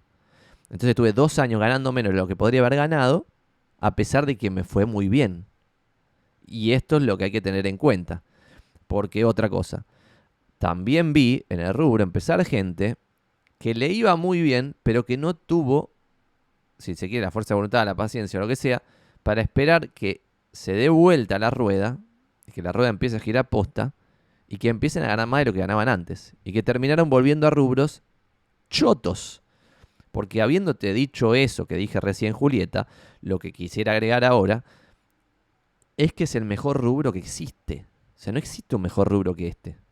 ¿Por qué? Porque los montos son muy altos. Entonces vos cuando vendés una propiedad de $100.000 y podés cobrar 7 lucas de comisión, o lo que sea, 3, 4, 5, 6, 7 lucas, es mucha, pero mucha, pero mucha plata. Entonces, si te va bien, hay mucha plata. Y podés crecer y tener cada vez una oficina más copada y tener cada vez más gente que te ayude, más empleados, más quilombo, más. Pero sin embargo, lo más probable es que no vendas nada nunca, porque es difícil tasar. Es difícil captar, es difícil promocionar una propiedad, es difícil mantener el compromiso de trabajar profesionalmente. Es difícil tener los ovarios suficientes para todas las propiedades que captás, ponerles plata encima y trabajarlas bien. Entonces todo el proceso es muy difícil. Si te va bien es la gloria. Así que, avanti Julieta, no tengo idea cuál es tu situación personal, analiza muy bien la decisión, esto no es ningún tipo de consejo, pero el resumen es muy difícil que te vaya bien, es el mejor rubro que existe para hacer negocios, al menos en Argentina, y supongo que en el mundo también, porque por ejemplo si vivieses en Nueva York, la mejor forma de hacer guita en Nueva York es ser corredor inmobiliario también. Es aún más difícil que triunfar en Buenos Aires, pero el premio es aún más zarpado que en Buenos Aires, porque los tickets son totalmente delirantes y tenés tickets de 10 palos, 100 palos, tenés comisiones inmobiliarias de 7 cifras, lo cual es una locura absoluta por completo. Pero si vos viese las comisiones que se cobran en Buenos Aires también, en montos absolutos, cuando hay operaciones muy muy grandes, donde la magia del inmobiliario es la que cierra la operación, tampoco la podrías creer, porque para lo que es el ingreso un asalariado, inclusive alguien profesional que le iba bien, que estaba contento como yo en Techint, igual el rubro inmobiliario le pasa el trapo. Buen día a todos, dice Lucio. Excelente contenido de Valor Santi. Siempre vi estos vivos grabados por YouTube. Desde hoy me sumo a verte en vivo todos los miércoles. Vamos, carajo, Lucio. Vamos sumando gente. Por eso somos más de 50. Copate, Lucio, con preguntas así copadas como hacen todos. Hay empresas serias de crowdfunding acá en Argentina. Dice buen día, Buenos Aires. Primera intervención en el chat. La realidad es que yo no le veo sentido a alguien de por qué alguien querría hacer crowdfunding en una inversión inmobiliaria. No lo entiendo. Pero ¿saben por qué no lo entiendo? Porque vos en Estados Unidos, que lo puede hacer cualquiera haciendo 3 clics, abrir una cuenta en Estados Unidos si se pone las pilas y si tiene plata, ¿no? Obviamente.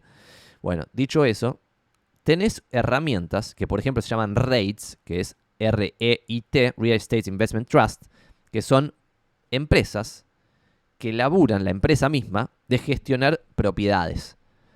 Y como Estados Unidos es tan capitalista y glorioso, tenés REITs de propiedades comerciales, tenés REITs de hospitales, literal, tenés rates de departamento de vivienda, tenés rates de oficinas comerciales, tenés rates de locales y tenés rates de todo tipo de propiedades. Y en esos rates vos podés entrar y salir en cualquier momento casi sin costo, porque es como comprar o vender una acción, porque es comprar o vender una acción, porque un REIT es una empresa, solamente que está tipificada de cierta forma y tiene que hacer ciertas cosas que no todas las empresas tienen que hacer. Nivel 2 de sofisticación, pero que igual es muy poco sofisticado, y si lo que estoy diciendo no estás cazando un fulbo, empezás a googlear los conceptos, te anotás en un cuadernito REIT, Real Estate Investment Trust, y empezás a investigar qué significa. Segundo concepto, ETF. Un ETF es un fondo que cotiza como una acción, es decir, tiene liquidez, ¿está bien? Y hay ETFs que son exclusivos de REITs. Y acá parece que estoy dando un trabalenguas, pero también es googleable y se puede resolver googleando cuando uno no entiende. Y esto te puede abrir una puerta a un gran conocimiento que hoy quizá no tenés.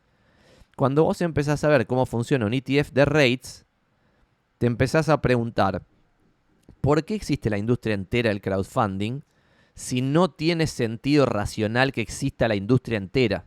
Y acá me van a venir a pegar 14.000 personas, perdón. No estoy diciendo que alguien que esté estudiando una empresa de crowdfunding es poco seria, como vos me estás preguntando en la pregunta. Probablemente sean casi todas serias y hagan su trabajo muy bien. Yo lo que digo es que ¿por qué un cliente compraría una participación en un edificio exclusivo en Miami cuando puede con esa guita comprar una participación en 100 REITs? Porque al comprar un ETF, que es un fondo que cotiza, que ese ETF solo compra REITs, vos al estar comprando estás comprando todos los REITs. Y cada REIT tiene cientos o miles de propiedades. Entonces vos al comprar el ETF estás diversificando tu inversión en real estate, en todo el real estate que puede existir en Estados Unidos. Cuando si vos haces una inversión de crowdfunding en un edificio particular y te compras el 1% de un departamento en Miami, no estás diversificado. Y si ese barrio en Miami se va a pique, si suben las tasas de interés y las propiedades bajan de precio, y como tu compra fue en un barrio de clase media más pegado al crédito hipotecario y más fulminado por la suba de tasa de interés, vas a ver tu inversión aniquilada, porque no pudiste diversificar. Y cuando empiezan a salir crowdfundings diversificados, yo cada vez me pregunto más cuál es el objetivo de esto si ya existen ETFs de REITs. O sea, no tiene sentido racional. ¿Por qué existen el crowdfunding, creo yo? Y esto ya es una interpretación personal, hasta acá eran datos objetivos. Creería que existen porque plantean de forma simple algo que puede ser un poquito más complejo, porque si yo a mis viejos les digo, che, ¿por qué vas a entrar en un crowdfunding que te lo vendieron el humo, no sé qué, si podemos comprar un ETF de REITs? Y ahí me van a decir, pero vos que estás loco, vamos a poner la plata en esta cosa que me estás diciendo que no se entiende ni lo que decís. Y ahí explicaría, un REIT es una empresa que gestiona propiedades, mira esta por ejemplo, tiene 100 shopping centers, mira esta tiene 2.000 departamentos de vivienda, mira esta tiene 14 oficinas, 28 locales comerciales, 400 no sé qué. Bueno, y hay un fondo que compra todos estos, ¿está bien? Entonces, si el ladrillo sube, va a subir por revalorización todo este paquete de cosas. Si el ladrillo baja, va a bajar, pero estamos diversificados. Si este no paga dividendos porque compró para el orto las propiedades, este quizás sí paga dividendos. Y en el promedio vamos a estar relativamente bien. Y el riesgo va a bajar zarpado.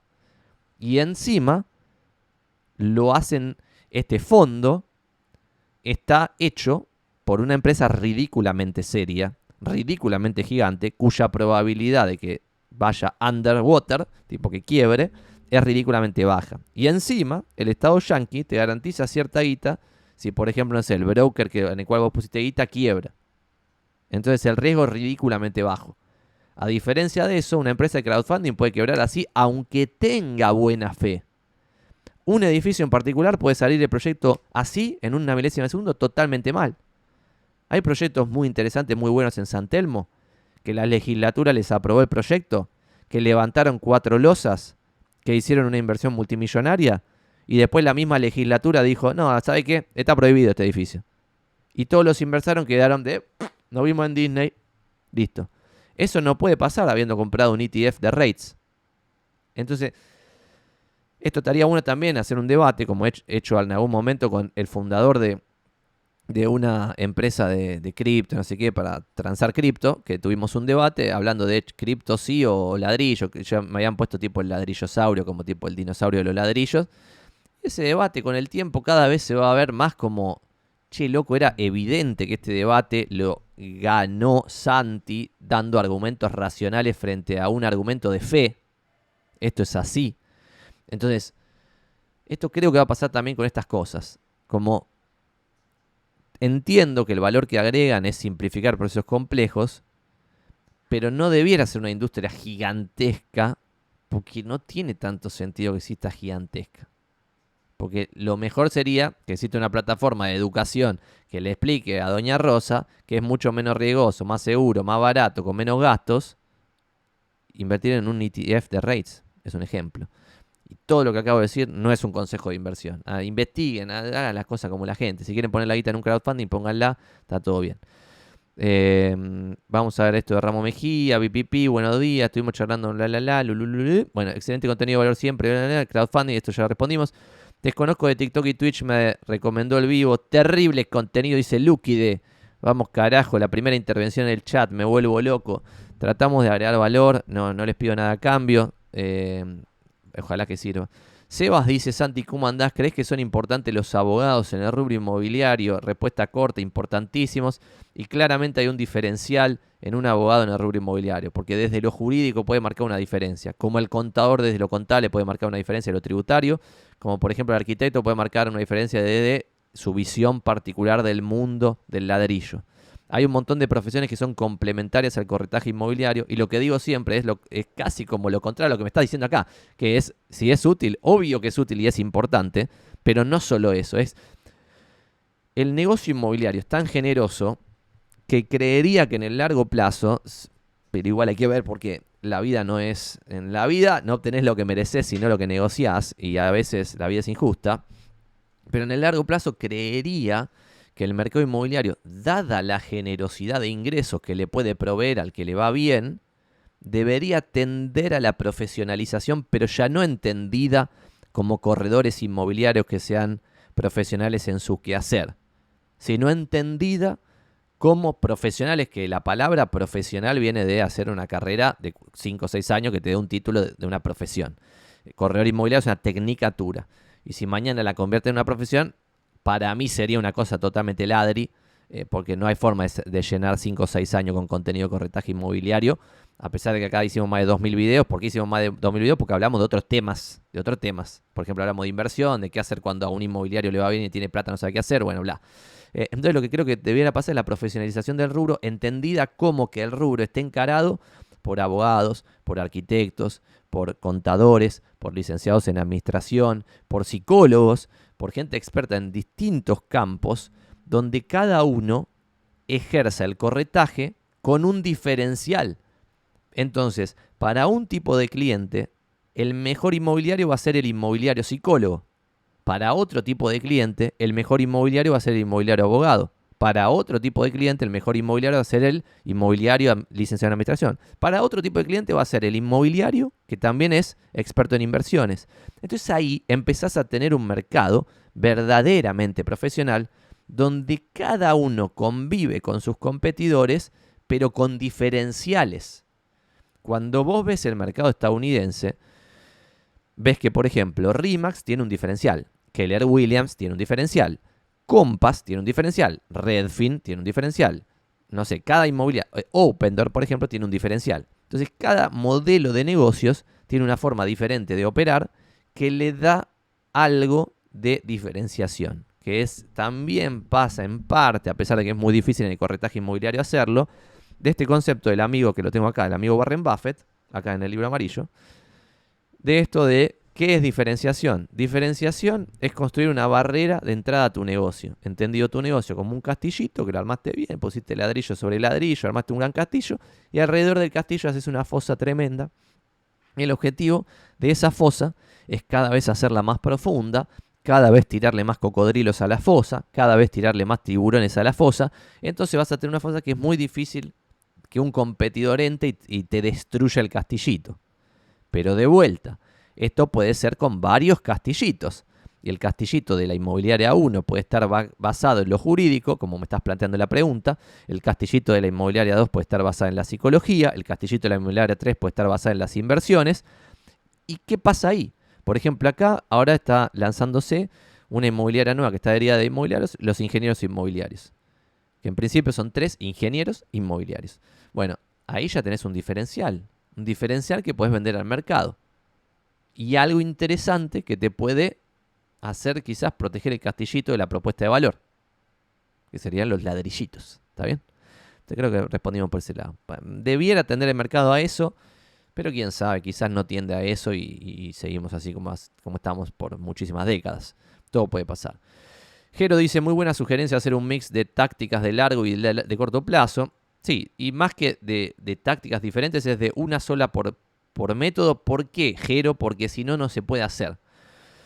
Por eso nosotros decíamos ponerle... Ahora nosotros hacemos más de uno porque tenemos muchos empleados donde quizás uno hace un método, otro hace otro método, otro hace otro método y se divide entre los empleados.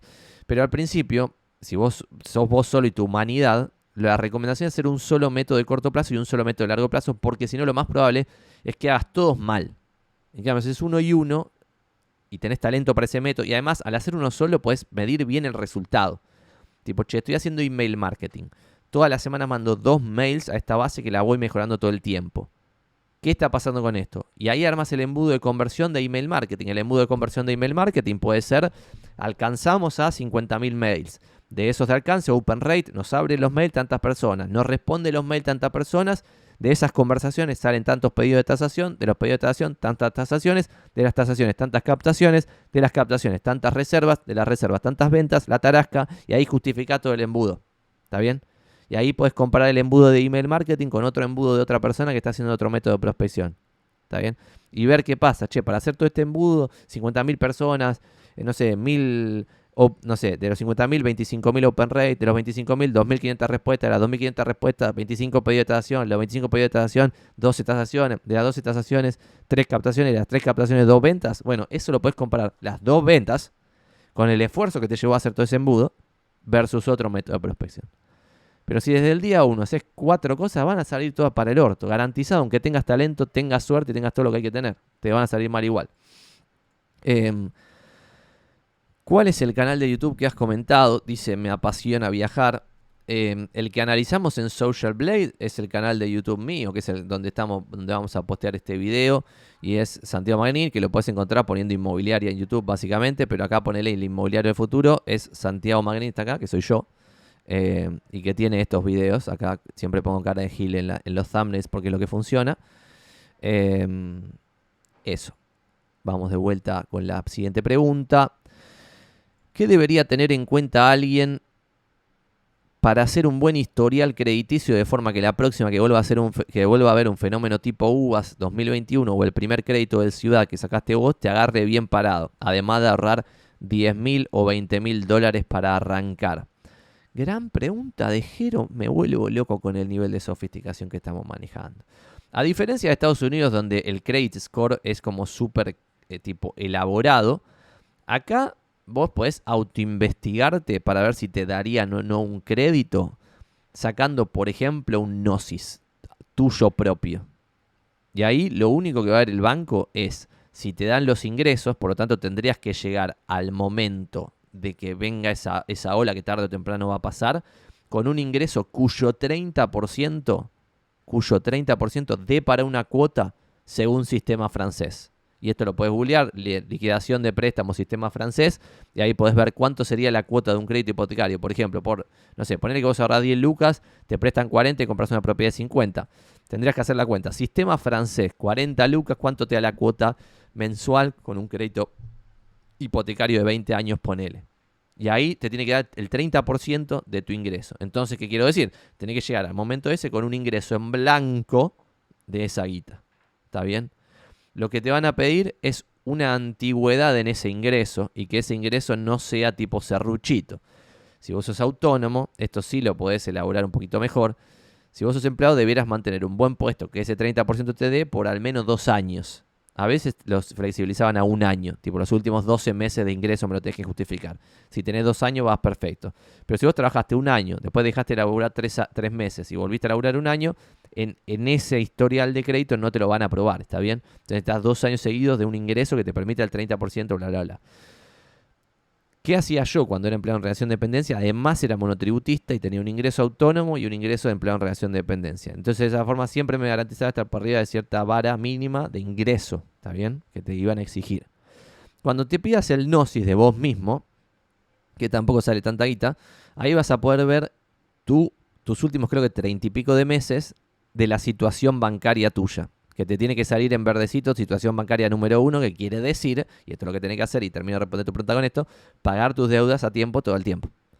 Y esto es interesante porque, por ejemplo, cuando nosotros fuimos a sacar ese crédito hipotecario con mi novia, que estás hablando ahí del Banco Ciudad, lo que pasó al principio es que nos enteramos que ella tenía una línea telefónica en no sé dónde garcha, que nunca habíamos ido, que alguien había sacado con su número de documento y se había acumulado una deuda que nunca había pagado, entonces tenía una deuda con el sistema bancario, entonces hubo que justificar, che, esta deuda no es mía, yo la pago si querés, la cancelamos, no pasa nada, pero no es mía, o sea, no es que soy una incumplidora, tipo, nunca pisé este distrito en el cual en teoría tengo una línea telefónica.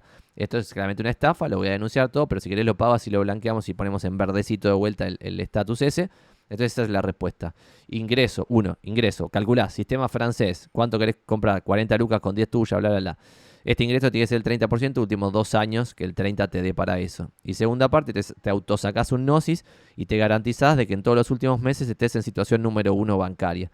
La situación número 1 bancaria se va a generar porque pagás la tarjeta de crédito, que eso también está bueno. Si por ejemplo vos sos un súper anarquista, no tenés tarjeta de crédito, no sé qué, podrías sacar una tarjeta de crédito, aprovechar todo lo que tiene tasa cero, que te conviene, y además en un país con 100% de inflación anual o más, pagar un mes en el futuro es una buena beta. Bueno, dicho eso, lo que podrías hacer es sacar una tarjeta de crédito para endeudarte civilizadamente con montos que igual ya estás pagando y pagarlos con tarjeta para garantizarte esa situación 1, porque si no, no existís en el sistema, ¿está bien? Entonces, para garantizarse la situación 1 de que siempre fuiste pagando las deudas. Y pagar las deudas no es pagar el mínimo, sino pagar la totalidad de la tarjeta de crédito para que no te fajen con las tasas de interés, ¿está bien? Entonces te ganarías una monedita y de paso cañazo te serviría para el futuro ese el crédito hipotecario. Santi dice, proyectar prop. Realmente valoro la forma en que nos haces sentir de este lado. Sos muy claro y valioso tu aporte. Gracias. Vamos carajo, esos comentarios. Buena vibra. El amigo Gabo dice, ¿algún ETF para investigar? Respondiendo a esta pregunta que da para larguísimo, largo y tendido, lo que respondería es, en vez de pensar algún ETF para investigar, pensaría en cómo minimizar los gastos al comprar ETFs. Porque si vos, por ejemplo, y esto es lo que podemos hacer para tratar de agregarte valor con esto, si vos, por ejemplo, pones S&P 500 ETFs by expense ratio, es decir, que me los ordene por cuánto me cobra el fondo por gestionarme el ETF, vas a ver que llegás acá a que hay comisiones muy diferentes y a muchas personas las cagan mal. Las cagan zarpadísimo, Mira, por ejemplo, llegamos a este resultado, S&P 500 ETF Channel, S&P 500 ETF Overview, y acá podés ordenar por expense ratio. El más barato del S&P 500, vamos a ordenarlo acá, es 0,03%, que comparten el 0,03 tres ETFs, que son SPLG, VOO e IBV. O sea, el ETF que siga el S&P 500 de BlackRock, de Vanguard y de State Street Global Advisors te cobra el 0,03%. Pero acá ya se empieza a ir un poquito al carajo. El SPY, que es el más conocido, el S&P 500, te cobra el 0,09% de expense ratio. Podría ser intrascendente, pero es el triple que el otro y es lo mismo. Y es el triple. Es muy loco esto. Pero acá empieza el delirio místico. Cuando vos vas, por ejemplo, a no sé, Direction Daily, esto Bear, Bull, bla, bla, bla, ya cuando tienen herramienta de shorteo, de quilombo, de zaraza, viste esos que te duplican el rendimiento, te triplican el rendimiento y bla, bla, bla, ya te vas a expense ratios, que los estoy mostrando en pantalla, del 1% anual, que es una guasada total. Pero obviamente, ¿por qué tiene el expense ratio del 1% anual? Porque esto involucra un laburo bastante grosso porque están triplicando inverso el rendimiento del S&P 500. Y en este otro están triplicando Bull, es decir, si sube 1%, sube 3% este ETF, entonces también te cobran 0,97%. Pero más allá de estos que figuran acá, hay algunos ladris. Por ejemplo, a ver si encontramos alguno, pim. Porque hay algunos que cobran 0,5%, ponele, y es un ETF totalmente igual al SPI o al VOO que te cobra 0,3, lo cual es un delirio total. Por ejemplo, acá vamos a otra nota que estoy mostrando en pantalla, bla, bla, bla. VOO, IBB, lo que ya te estábamos mencionando recién, SPLG, también es 0,03. Bueno. O sea, este es el más líquido, el SPY del 0,09, pero con los montos que vamos a manejar nosotros, no somos un fondo multimillonario, tampoco te interesa la liquidez en esas diferencias que sos casi intrascendentes. Así que lo que haría para responder tu pregunta, en vez de darte ideas de ETFs para investigar, es Agarrate índices que te llamen la atención, por ejemplo, es el Russell 2000, o sea, las 2000 empresas que vienen después de las 1000 empresas más grandes de Estados Unidos, porque hay un índice que hace el Russell 3000, que las primeras 1000 es el índice Russell 1000, las que vienen después es el Russell 2000, y ese Russell 2000 son empresas small caps, pues son de la 1001 hasta la 3000 de las que cotizan. Entonces, en ese índice, lo que yo haría es buscar qué ETFs son los más baratos. Entonces, ahí sería otra cosa. Por ejemplo, en vez de S&P 500 pones Russell 2000, que como son más empresas y son más chiquitas, quizás hay otros expense ratios, y lo estoy googleando ahora y te lo muestro en pantalla. Entonces, find the best 2000, Russell 2000. Vamos a entrar a ETF.com, que es una web copada. Y entras acá y ves que the average expense ratio, o sea, el expense, o sea, lo que te cobran por mantener esos fondos es mucho más alto. Lo ordenamos de menor a mayor. Por ejemplo, Vanguard Russell 2000 ETF, 0,10%, lo vemos en pantalla. Después el de eShares, que es exactamente igual, no tiene apalancamiento ni nada, que es el de BlackRock, 0,19, ya es el doble. Y después ya te vas a los que tienen shorteo, ultra shorteo, te triplican el rendimiento y la mar en coche, todos leveraged, que de vuelta los más caros te van al 1%, 1,05, 1, 0,95, 0,95, 0,95, 0,95, 0,95 y 0,95. Así que eso también es interesante. Esta es la forma en la cual yo elegiría ETFs si hoy invirtiese en ETFs, que no lo estoy haciendo. Pero, por ejemplo, si quisiera poner la plata en el Russell 2000, agarraría y pondría en el de Vanguard. Pim, Vanguard, listo, tiene un montón de guita gestionada y es el 0,10% de expense ratio, Baratelli. Lo cual es sorprendente que esto no se analice, que se hable de ETFs sin analizar el costo. Cuando vos vas a comprar algo, en general te fijas cuánto te sale. Y el cuánto te sale de un ETF es el expense ratio. Así que a eso le daría bola y te respondí desde otro lado, lo que yo me parece más importante, más allá de darte ideas, que acá no damos consejos de inversión. Santi, buen día. Primer día en los directos, te seguía desde YouTube. Vamos, carajo. ¿Se puede invertir en un ETF desde Argentina? ¿O siempre se tiene que pasar por un CDR para poder invertir en ETFs? Depende. Respondo rápidamente. Y esto no es un consejo de inversión. Hay CDRs de ETFs. Esto parece un trabalengua para el que no sabe de qué estamos hablando. CDR es certificado de depósito argentino. Es un papel que dice que representa una acción en Estados Unidos o un instrumento en Estados Unidos. Ese instrumento puede ser un ETF. ETF es Exchange Traded Fund, que es un fondo que cotiza, que invierte en un montón de empresas. Entonces, en Argentina, por ejemplo, si vos tenés una cuenta en los brokers argentinos, con pesos, solo podés comprar CDRs. Sin embargo, lo que yo digo acá es que es relativamente fácil abrir una cuenta en otro país, mandar plata y comprar el ETF directamente y sacarte de encima el riesgo argentino. Lo hablamos al principio de este vivo, de que atención, que también hay que tener en cuenta el costo tributario. Entonces, el expense ratio, que es lo que hablábamos recién, pero también el costo tributario. ¿Por qué? Porque los CDRs tienen ciertas exenciones que los ETFs no tienen. Y los CDRs tienen riesgo argentino que los ETFs no tienen.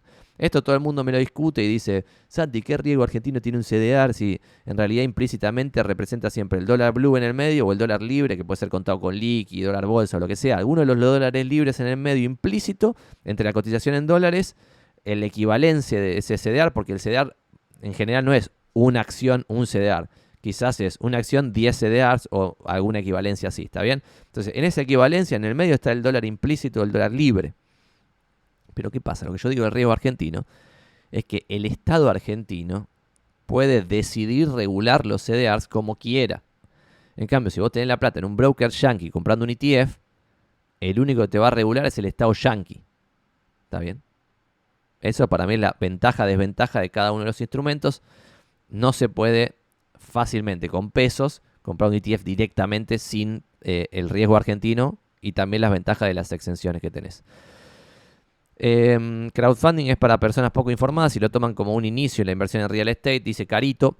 Es verdad, no apuntan al mismo target y esto está bueno de diferenciarlo y quizás por eso sobreviven y está bueno. Santi, ¿qué opinás? Proyectar Prop dice, teniendo en cuenta la situación que lleva desde hace tiempo la clase media sin ingresos suficientes y sin crédito hipotecario para comprar, y si en vez de dedicar el esfuerzo a vender unidades de ticket bajo, ponerlo a vender una propiedad de valor alto que seguramente tendrá un público sin tantos problemas económicos y sin renegar tanto, ¿cómo la ves? Pregunta Proyectar Prop. Bueno, yo la veo complicada, no coincido con este diagnóstico que vos estás haciendo.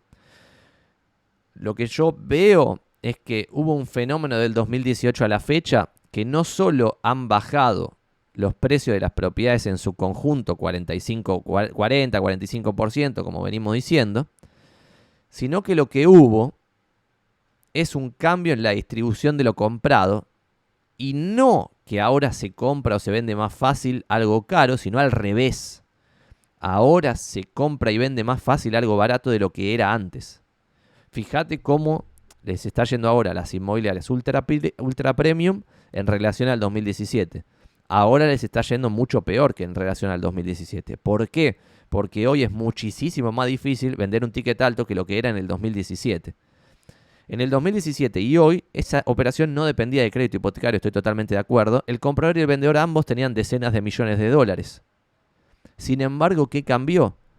Que ahora el comprador que en el 2016-2017 estaba muy feliz en poner un palito en Argentina, en su departamentito, ahora en general no pone el palo ni en pedo en Argentina. Al contrario, está pensando cómo vender el departamento que compró en 2 palos en 1 palo ahora. ¿Está bien? A 50% de pérdida para sacar el capital de Argentina. ¿Por qué pasó esto? Por diversas decisiones mal tomadas. Por ejemplo, hicieron el blanqueo y después les metieron 14 impuestos sorpresa a los que habían blanqueado la guita. Entonces, ¿qué pasa? Ahí generas un desincentivo a que la gente traiga el capital a la Argentina. Vos debieras hacer lo contrario, generar incentivos para que el capital del mundo que no tiene bandera venga a la Argentina. ¿Cómo se generan esos incentivos? Como hace Paraguay, bajando impuestos. Paraguay, un país que está todo bien con Paraguay, aguante Paraguay, pero sin incentivos bien puestos, no tendría algo particularmente copado para ofrecerle al mundo. Al vos tener un clima de negocios muy bueno, pasás a tener algo muy copado para ofrecerle al mundo. ¿Está bien? Entonces ahí Paraguay se pone en la escena internacional. Pero sin tener recursos naturales o algo que verdaderamente sea el diferencial latinoamericano en Paraguay. Que sí está, por ejemplo, en Argentina. Que tiene, no sé, vaca muerta, 1 millón de recursos naturales de distinto tipo. Pero esto ya se sabe. Y esto hay ejemplos a rolete. Y esta está la frase esa clásica de hay países desarrollados, subdesarrollados, Japón y Argentina. ¿Qué esto qué quiere decir? Hay países desarrollados que tienen cierta dinámica económica, países subdesarrollados que crecen más rápido que los desarrollados, pero que sin embargo tienen problemas muy graves, que como ese crecimiento, aunque sea ponerle al 5% anual en vez de 2,5 anual, te va a llevar décadas de solucionar. Si tenés 80% de pobreza y 70% de desempleo. Y estos son números reales en algunos países de África. Bueno, si tenés eso, es muy complicado salir de eso. Pero con crecimiento, poco a poco va saliendo. Y tampoco es puro y duro crecimiento, como dicen los liberales más fanáticos. ¿Por qué? Porque vos podés tener países, como está pasando en África también, algunos países petroleros donde el negocio está entre 100 personas y ese negocio puede seguir creciendo, pero si no requieren del resto de la sociedad para nada, el resto de la sociedad vive en el hambre total porque no está totalmente fuera del sistema. Porque el sistema es solo el petróleo que emplea a 100 personas. Entonces es complicado. Dicho todo eso, lo que veo proyectar prop en Argentina al menos es que es más fácil, a pesar de que, como bien coincido, puede ser hay que renegar, hay que pelear precios, es complicado, no lo hace cualquiera, hay 3.000 ventas y 33.000 personas trabajando de esto, por lo tanto, por definición es difícil. A pesar de que es difícil, creo que el negocio está ahí, en lo difícil, en vender tickets de 100 lucas, de 150, de 200 alguna, de 500 alguna, muy, muy ocasional, algún milagro de quizá un poquito más, pero sin embargo concentrarse ahí en las 100 lucas. Creo que ese es el ticket en el cual hay que concentrarse y no ir ya a los tickets de 30 lucas. Yo he contado acá, pero hemos vendido nosotros, no sé, un 3 ambientes en Constitución a 30 o algo así, un monto ridículo. Ni sé si no bajó porque tenía problemas de humedad que se iban desarrollando cada vez más graves, entonces cada vez iba bajando más el precio. Bueno, la verdad que hay situaciones muy dramáticas en barrios específicos en Capital y en mucho del conurbano, donde es muy complicado el esquema de precios. Si vos te fijás ahora, Rafael Calzada en Zona Prop, los precios son una cosa de locos y nadie los compra, por lo tanto, esos son valores de lista, valores de publicación que nadie está validando. Por lo tanto, si vos querés encontrar un precio verdadero en Rafael Calzada, tenés que bajar a un monto tan bajo que no hay comisión posible que haga de eso un lindo negocio. Entonces estás obligado a ir a una zona que haya más plata para poder tener un lindo negocio. Eso pasa en algunos lugares, específicamente estaría diciendo lo contrario a lo que dije antes. Pero para mí, si querés la mediana o el promedio que debieras buscar en tu negocio, tiene que estar hoy en la Capital Federal en 100 lucas. Que quizá era antes un 180, pero hoy es 100. ¿Está bien? Hoy creo que hay que estar ahí porque es el producto que tiene mucha demanda. El producto que se puede reservar en menos de una semana. El 3-4 ambientes en Recoleta. En menos de una semana podría estar reservado. probablemente se termine vendiendo a los 3 meses, pero puedes tener alguna en una semana, alguna en 5 meses, y tenés un negocio que circula, que una rueda que gira, y que podés tener cierta previsibilidad del negocio. Si vos te vas a un negocio muy premium, solo podés tener una previsibilidad del negocio teniendo un número muy grande, y ahí ya es un negocio que quizás casi ninguno de nosotros puede hacer, alguno quizás sí, pero es muy específico. Vos podés tener una venta de 800 lucas, una venta de un palo, una venta de 2 palos, una venta de 3 palos, podés tener de vez en cuando. Pero casi no hay ningún player en Argentina, y esto porque yo hablo con todos los players, casi no hay ninguno que venda varias propiedades por mes de tickets altos. Es más, creo que hay 3, de los 33.000 hay 3 que venden varias propiedades por mes de tickets altos. Y si vos ves la magia que tiran para vender 3 propiedades, o sea, para vender más de una propiedad por mes de tickets muy altos, te caes de culo. Porque las magias son zarpadas, zarpadas. Tipo eventos zarpados de decenas de miles de dólares para poder juntar gente, cosas totalmente increíbles. Entonces es otro negocio, la veo más complicada.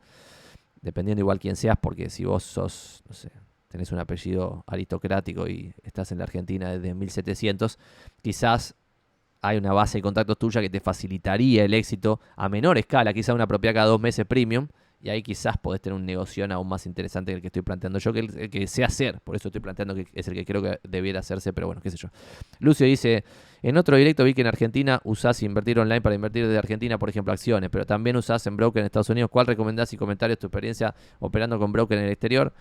No voy a decir cuáles son mis brokers, pero sí voy a decir que, por ejemplo, si vos querés invertir en Estados Unidos, primero, exterior, atención, porque hay mucho ladri otra vez en TikTok y en las plataformas garcha donde se puede decir cualquier cosa sin ninguna represalia social, si se quiere, que están recomendando brokers de países bananeros del Caribe, ¿está bien? Entonces, cuando vos invertís tu plata, tus ahorros, tu esfuerzo, tu sangre, sudor y lágrimas en una cosa que está en un país bananero del Caribe, que ni siquiera es parte del Reino Unido, ponerle que te podría dar cierta seguridad, bueno, ahí dependés de una cámara de legisladores de ese país del Caribe que no tienen ni idea ni lo que van a decidir, que hasta ahora vienen decidiendo hacer algo para atraer el capital y por eso te cobran barato, hay mucho broker y no sé qué, la manicoche, pero el día de mañana no sabes lo que puede pasar. Entonces, en principio, buscaría brokers en Estados Unidos, donde hay, por ejemplo, leyes que protegen al inversor si el broker quiebra. ¿Está bien? Es un ejemplo. Entonces buscaría, por ejemplo, E-Trade, Charles Schwab, TD Ameritrade, bueno, te di 3. Entonces, ejemplos así, de Estados Unidos serios. Y después, hoy mismo ya casi todos tienen comisiones 0. Pero tampoco es lo más importante. O sea, yo ya sé que Cocos Capital cobra 0 y que invertir online cobra una moneda por cada transacción. Y bueno, qué sé yo. En Argentina específicamente, yo buscaría brokers con mucha historia y que dependan de una empresa muy grande, que tampoco las hay, o sea, que no existen. Pero eso es lo que yo buscaría como el objetivo máximo. Y después en ese objetivo máximo, al ver que es imposible que dependa de una empresa totalmente confiable, que dependa de un Mercado Libre, si Mercado Libre tuviese un broker, iría al broker de Mercado Libre. Pero el Mercado Libre no tiene un broker. Entonces, dado no podés ir a una empresa gigantesca que tenga el capital suficiente para bancarse distintos quilombos, que opere bien y que siempre esté disponible y que no se te caiga la web y 1.000 millones de cosas bananeras que en empresas serias no pasan. Bueno, como no está eso, quizás tenés que ir a lo que mejor se le parezca a eso. Ese sería el consejo en Argentina. En el exterior, mi consejo sería ir a un país serio, que podría ser Europa también, pero ya ahí no sé bien específicamente cuáles son los brokers más de confianza en Europa, y si tienen comisiones 0, no sé cómo funciona la movida, pero iría exterior, Estados Unidos, listo, tenés las inversiones, puedes hacer en cualquier lado. O sea, después ahí, como acá hay ADRs, como acá hay CDRs, que son certificados de depósitos de argentinos, en Estados Unidos hay ADRs que representan acciones de empresas que no cotizan en Estados Unidos. Entonces vos podés comprar, como tengo yo, que ya lo he dicho, y esto no es un consejo de inversión, pueden perder mucha plata porque China puede convertirse al comunismo, bueno, más al comunismo más verdadero, porque hoy está el Partido Comunista, pero funciona como un país capitalista. Bueno, tengo acciones de Alibaba y esas las compré a través de un ADR. Si llegase a pasar que delistean a todas las empresas chinas porque Estados Unidos se pelea con China, bueno, podría llegarse a un problema, hay que ver cómo se resuelve, pero bueno, qué sé yo. El amigo Luis Benítez dice: Santi, ¿conocés, recomendás el club de inversores del Instituto Baikal? Parece un chivo, yo estoy en el club de inversores del Instituto Baikal, así que claramente me parece un lugar del bien del mundo, donde pasan cosas muy copadas y aprendo un montón. Y ahí estoy del otro lado de la cámara, a diferencia de acá. Tianba se dice Maut, que es la famosa palabra de la fosa. Para si alguien quiere googlear al respecto de ese tema que estábamos hablando antes de las fosas, del castillito y las fosas, pueden buscar a Warren Buffett y analogía del castillo. O Castle Analogy, y lo ven en inglés. Siempre VOO, dice Renzo, y siempre Vanguard en líneas generales. Yo en su momento había pensado, que debe ser una gilada, pero había pensado, creo que en el 2019 había tomado la decisión de, che, bueno, vamos a poner la guita en 5 ETFs de distintos fondos, just in case, que cambie alguna cuestión de gestión o lo que fuese, pero que igual no va a pasar. Entonces había agarrado tipo BlackRock, Vanguard, no sé qué gacha, no sé qué, ¿verdad? Entonces había agarrado 5 distintos y todos los más baratos. Y ahí eso también lo podías encontrar. ETF de Real Estate, decía por lo que estaban hablando, exacto, como dice acá el amigo Gabo. No me van a indignar escribiendo Real Estate sin la E de Estate. Iván dice: hola Santi, ¿cómo llegaste a la conclusión de que estudiar administración era la mejor alternativa y no economía o contabilidad? ¿Fue trascendental para tu carrera como inmobiliario? No sé si para mi carrera como inmobiliario, pero sí para mi carrera en general. Y voy a pasar a contar la decisión. Cuando estaba en el secundario ya sabía que quería ser empresario, entonces dije, che, qué garcha estudio que quiero ser empresario. Como leía libros de empresarios argentinos, me fijé y googleé, no sé si se googleaba en ese momento, pero me fijé en los libros y investigué, en Yahoo, no sé qué buscador se usaba, que habían estudiado los que yo consideraba que eran empresarios grosos. Y acá hay una anécdota muy bizarra también de eso mismo que estoy contando ahora.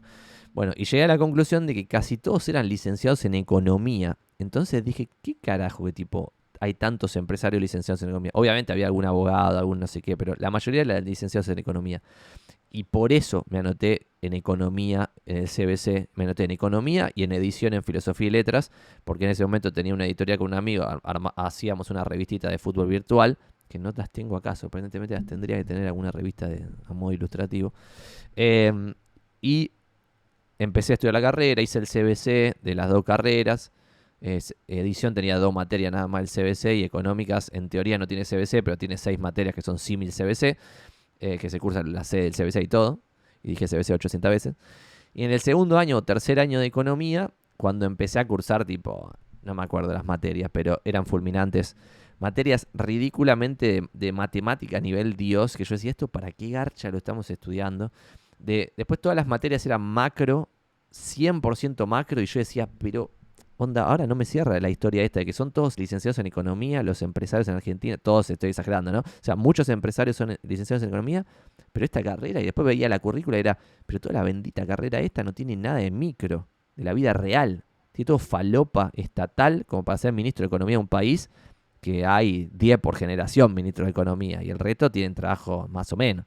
¿Qué termina pasando? Los licenciados en Economía trabajan en finanzas, pero también ahí me resultaba raro porque yo decía, pero loco, toda la carrera de economía no tiene ni una sola materia de finanzas. Ni una sola, ni una sola. Vos podés terminar economía completo sin saber lo que es un ETF. Completo. O sin saber lo que es el S&P 500. Podés terminar completo sin saber eso. Es de locos. ¿Pero por qué pasa eso? Pues terminan haciendo posgrados en finanzas, pero administración tiene, por ejemplo, en la UBA, cálculo financiero, administración financiera, y otras materias que son más de la vida real, micro, de gestionar una empresa en la vida real, tipo alguna materia de administración de personal, que sería como recursos humanos, pero con un nombre más de old school. Bueno, tenía varias materias de la vida real. Entonces cuando estaba segundo o tercer año, no me acuerdo, y estaba cursando esas garchas con un montón de matemáticos, y las otras garchas con un montón de macro, que me parecía inservible, dije, no, esto no va más. Y ahí me cambié a administración, porque lo veía mucho más adaptado a la vida real de un empresario, y como administración me parecía súper ladri, porque veía toda la currícula, y toda la currícula era materias ladris, a diferencia de las materias que tenía licenciatura en economía, que eran materias algunas más complicadas. Dije, no, bueno, tengo que hacer administración y contador a la vez para ser menos ladri. Entonces me cambié de economía, administración y contador. Y después edición, ya ese momento ya edición la había abandonado, pues ya se me había fundido el negocio de la editorial y había visto que el negocio editorial era medio una garcha, medio insalvable por la dinámica del negocio en sí mismo, no porque la gente no fuese talentosa, al contrario. Hoy mismo, en el 2022, encontraste un montón de gente en el rubro editorial súper talentosa, remando en dulce de leche en un rubro nefasto que no da un mango a nadie. Muy complicado. Así que ese fue el proceso decisorio que me llevó de economía a administración. Y después cuando fui avanzando con la carrera y todo, que a todo esto estudiaba contador solo para complementar la administración, no porque creyese que iba a obtener un estudio contable o que me divirtiese hacer el activo, pasivo y patrimonio neto. No me divertía. Eran las materias de contabilidad que las hice todas, excepto auditoría. Me parecían un bodrio fulminante y las hice todas. Bueno, cuando ya estaba terminando, terminé administración y ahí dije, no, ¿para qué voy a hacer las materias que me quedan de contador? Que me quedaba la tesis, auditoría, impuestos 2 y creo que nada más. Y tipo, auditoría e impuestos 2 había que estudiar de verdad. Había que sentar el culo y estudiar posta horas, horas y horas. Entonces digo, ¿para qué quiero el título de contador? Al pedo, para hacerle un cuadro. Al pedo, no lo voy a usar nunca. Entonces ahí, chao, no vimos en Disney y no lo hice. En su momento pensaba hacer algún posgrado o alguna cosa, pero también de vuelta. Como que no le veía utilidad práctica en la vida real del empresario, a pesar de que sí tiene utilidad práctica, al igual que la universidad, porque vas a ver temas que no ves en la vida real, justamente. Entonces, por ejemplo, podrías aprender, no sé, de copyright, de cosas que quizás ni te estás preocupando, porque no te se suceden en la vida real, en el día a día, pero que quizás en alguna materia, en algún posgrado de algo, ves algún tema que te abre la cabeza a un tema nuevo, que te puede resolver un problema que no te está pasando todavía. Entonces le veo valor, pero nunca lo hice. Y lo que terminé haciendo después es esto de la Tecnicatura en Negociación de Bienes que te habilita para ser corredor inmobiliario. Así que de títulos y falopeadas académicas tengo licenciado en Administración y la Tecnicatura en Negociación de Bienes que me habilita para ser corredor inmobiliario. Y a medio terminar, contador, casi terminada. 2 o 3 años de licenciado en Economía y algunas materias locas de edición. Que cuando iba a edición me volvía loco porque imagínense que iba a Economía donde la gente se vestía de camisول y se afeitaban todos, tenían la tarjetita acá de Accenture colgando acá del cinturoncito, bla. Y después iba a Filosofía y Letras que estaban fumando porro en el patio y yo decía, esto de locos, o sea, las dos sedes de la UBA opuestas. O sea, económicas, para quien no sabe, se parece más a abogacía. O sea, estudiar abogacía, estudiar contador, el perfil del quien lo estudia se parece bastante. Entonces también me veía más afín a los afeitados con la tarjetita y la camisita de económicas que con los que tenían rastas y fumaban porro en el patio en Filosofía y Letras. Estando todo bien con todos, ¿no? Bueno, seguimos con las preguntas. No era un chivo por lo que vi, pero ya estaba pensando sumarme, dice Luis Benítez. Ahora ya confirmé que me sumo. Muchas gracias. Vamos, carajo. Proyectar Prop dice, Santi, ¿qué resguardo legal concreto puede tener para resguardar la inversión al entrar en un fideicomiso y en qué momento entrar? ¿Es negocio? Por favor, dice, si le podemos responder al amigo Proyectar Prop. Bueno, nosotros tenemos una lista de documentación que le pedimos a quien está construyendo para garantizarnos o minimizar el riesgo de que todo se suceda como corresponde. Dentro de eso, por ejemplo, pedimos título de propiedad, cosa que casi ninguna inmobiliaria pide, título de propiedad de la tierra, quién tiene firmada la tierra, toda la documentación del fideicomiso, saber si la tierra está hipotecada o no está hipotecada, porque muchas veces lo que se estila es que el dueño de una tierra se la vende a un desarrollador, a una constructora o a alguien que va a hacer un edificio, se la vende pero le dice, bueno, vos me pagás, no sé, un palo, la mitad en efectivo y la mitad en 4 departamentos que vas a hacer en esta misma tierra, pero esos 4 departamentos me los vas a dar en 3 años, entonces, como no confío en vos del todo, hipoteco la tierra, entonces si no me das los 4 departamentos al final, me quedo la tierra con todo lo que hayas avanzado si no me los das, ¿está bien? Y esa es una situación muy peligrosa para los que después entraron en el fideicomiso. Entonces yo esa operación no sé si la haría. En general no. 99% de veces digo no. Excepto como me digan, no, mirá cómo está el edificio, ya se va a terminar, esta constructora hizo 48 edificios y mirá cómo está, ya se terminó. Y ya la plata la tienen, aunque se devalúe 400% el edificio lo terminan sí o sí. Bueno, ahí listo, no pasaría nada.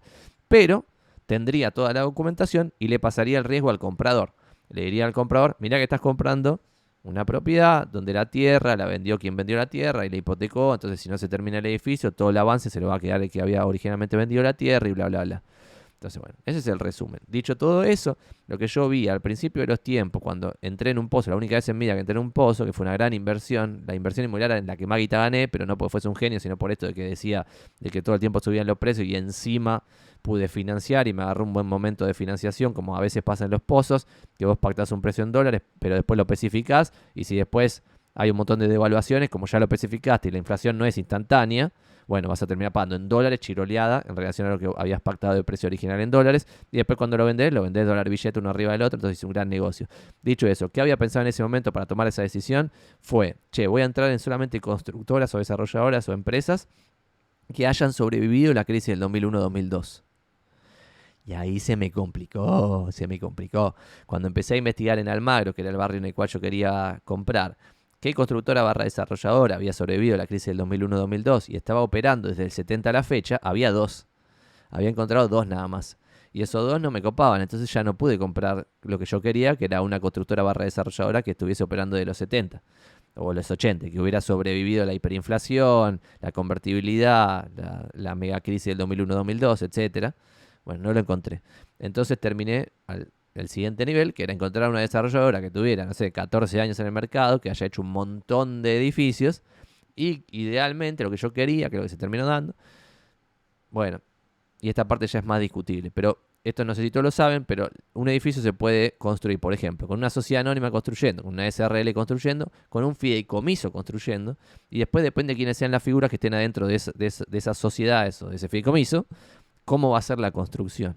Por ejemplo, en un fideicomiso puede pasar esto de que hay alguien que tiene la totalidad del poder de negociación, y para poder saber eso, tenés que leer la documentación del fideicomiso, tenés que leer la documentación de la compra de la compraventa de la tierra y los informes. Por ejemplo, informe de dominio de la tierra, para saber si se transó la tierra o te están mostrando una escritura falopa.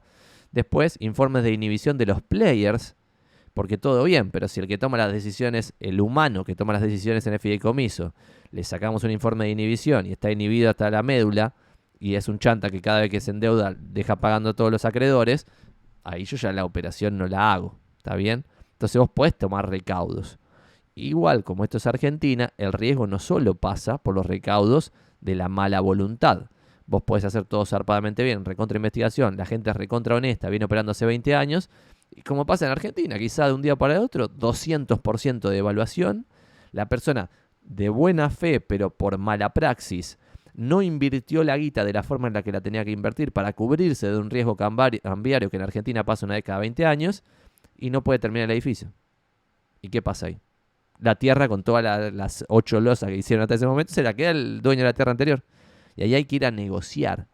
Tipo, bueno, ya sabemos que te corresponde, pero va a pasar esto, no sé qué, Y eso es un quilombo, 10 años de quilombo. De mala sangre. ¿Está bien? Entonces lo que estaba buscando era que construya una sociedad anónima. Reservarle a una sociedad anónima, y si la sociedad anónima venía construyendo hace 15 años edificio tras edificio con alegría y entrega en tiempo y forma, más o menos, porque nadie entrega en tiempo y forma, pero más o menos, y todo más o menos bien, bueno, ahí iba a confiar. Así que eso creo que es un resumen. Es imposible cubrirse al 100%, siempre hay riesgo, por eso nosotros tratamos de evitar los pozos siempre, porque inclusive con buena fe y con buenos players puede terminar mal la operación. Y acá la última del amigo Dan Cherno, y ya estamos en 1 hora 40 y pico del video, así que esto ya se nos fue de mambo. ¿Por qué te parece mejor negocio vender poco de un producto caro, por ejemplo en departamentos, y que mucho de un producto barato, por ejemplo ropa? Respuesta corta, y con esto liquidamos. Es mucho más negocio vender productos caros, porque vos podés vender poco hoy, pero si empezás a crecer en el negocio de vender cosas caras, mañana puedes vender más, después más, y después puedes vender una propiedad por día. Propiedad por día. Y después puedes vender 10 propiedades por día. Inclusive en Buenos Aires, en este contexto catastrófico y con todo hecho mierda y siendo un desastre. Y ahí tenés un negocio mejor que de los mejores negocios de la ropa. Entonces creo que el techo está más alto en real estate que en el resto de los rubros. ¿Por qué también? Porque vos, por ejemplo, cuando llegues a vender 10 propiedades por día, después el paso siguiente va a ser construir 10 propiedades por día. Y ahí ya creo que estás en el siguiente nivel, que ese siguiente nivel, ponele que vos vendés ropa barata, pero a mansalva, obvio que podés ganar 10 lucas verde por mes, obvio que podés ganar 100 lucas verde por mes, pero después no sé cuánto más podés ganar. Hay que ver. En cambio, si vos estás haciendo 10 departamentos por día, podés ganar y tener un impacto, en lo que sea que quieras tener un impacto, zarpadísimo. Y eso creo que depende de cuán caro o barato sea el producto que quieras vender. Dicho eso, hay gente haciendo muchísima plata, hay negocios en todos los rubros. Esta es la lógica, que probablemente sea un sesgo de autoconfirmación, porque como ya estoy en este rubro, todo el tiempo estoy viendo cómo justificarme que me quedo en este rubro y no me voy a vender ropa como está planteando acá el amigo Dan Cherno. Así que escúchenlo de quien habla, que es el peluquero que te está recomendando un corte de pelo. El mejor rubro que existe, el rubro inmobiliario. Y con esto terminamos. Abrazo grande, nos vemos la próxima.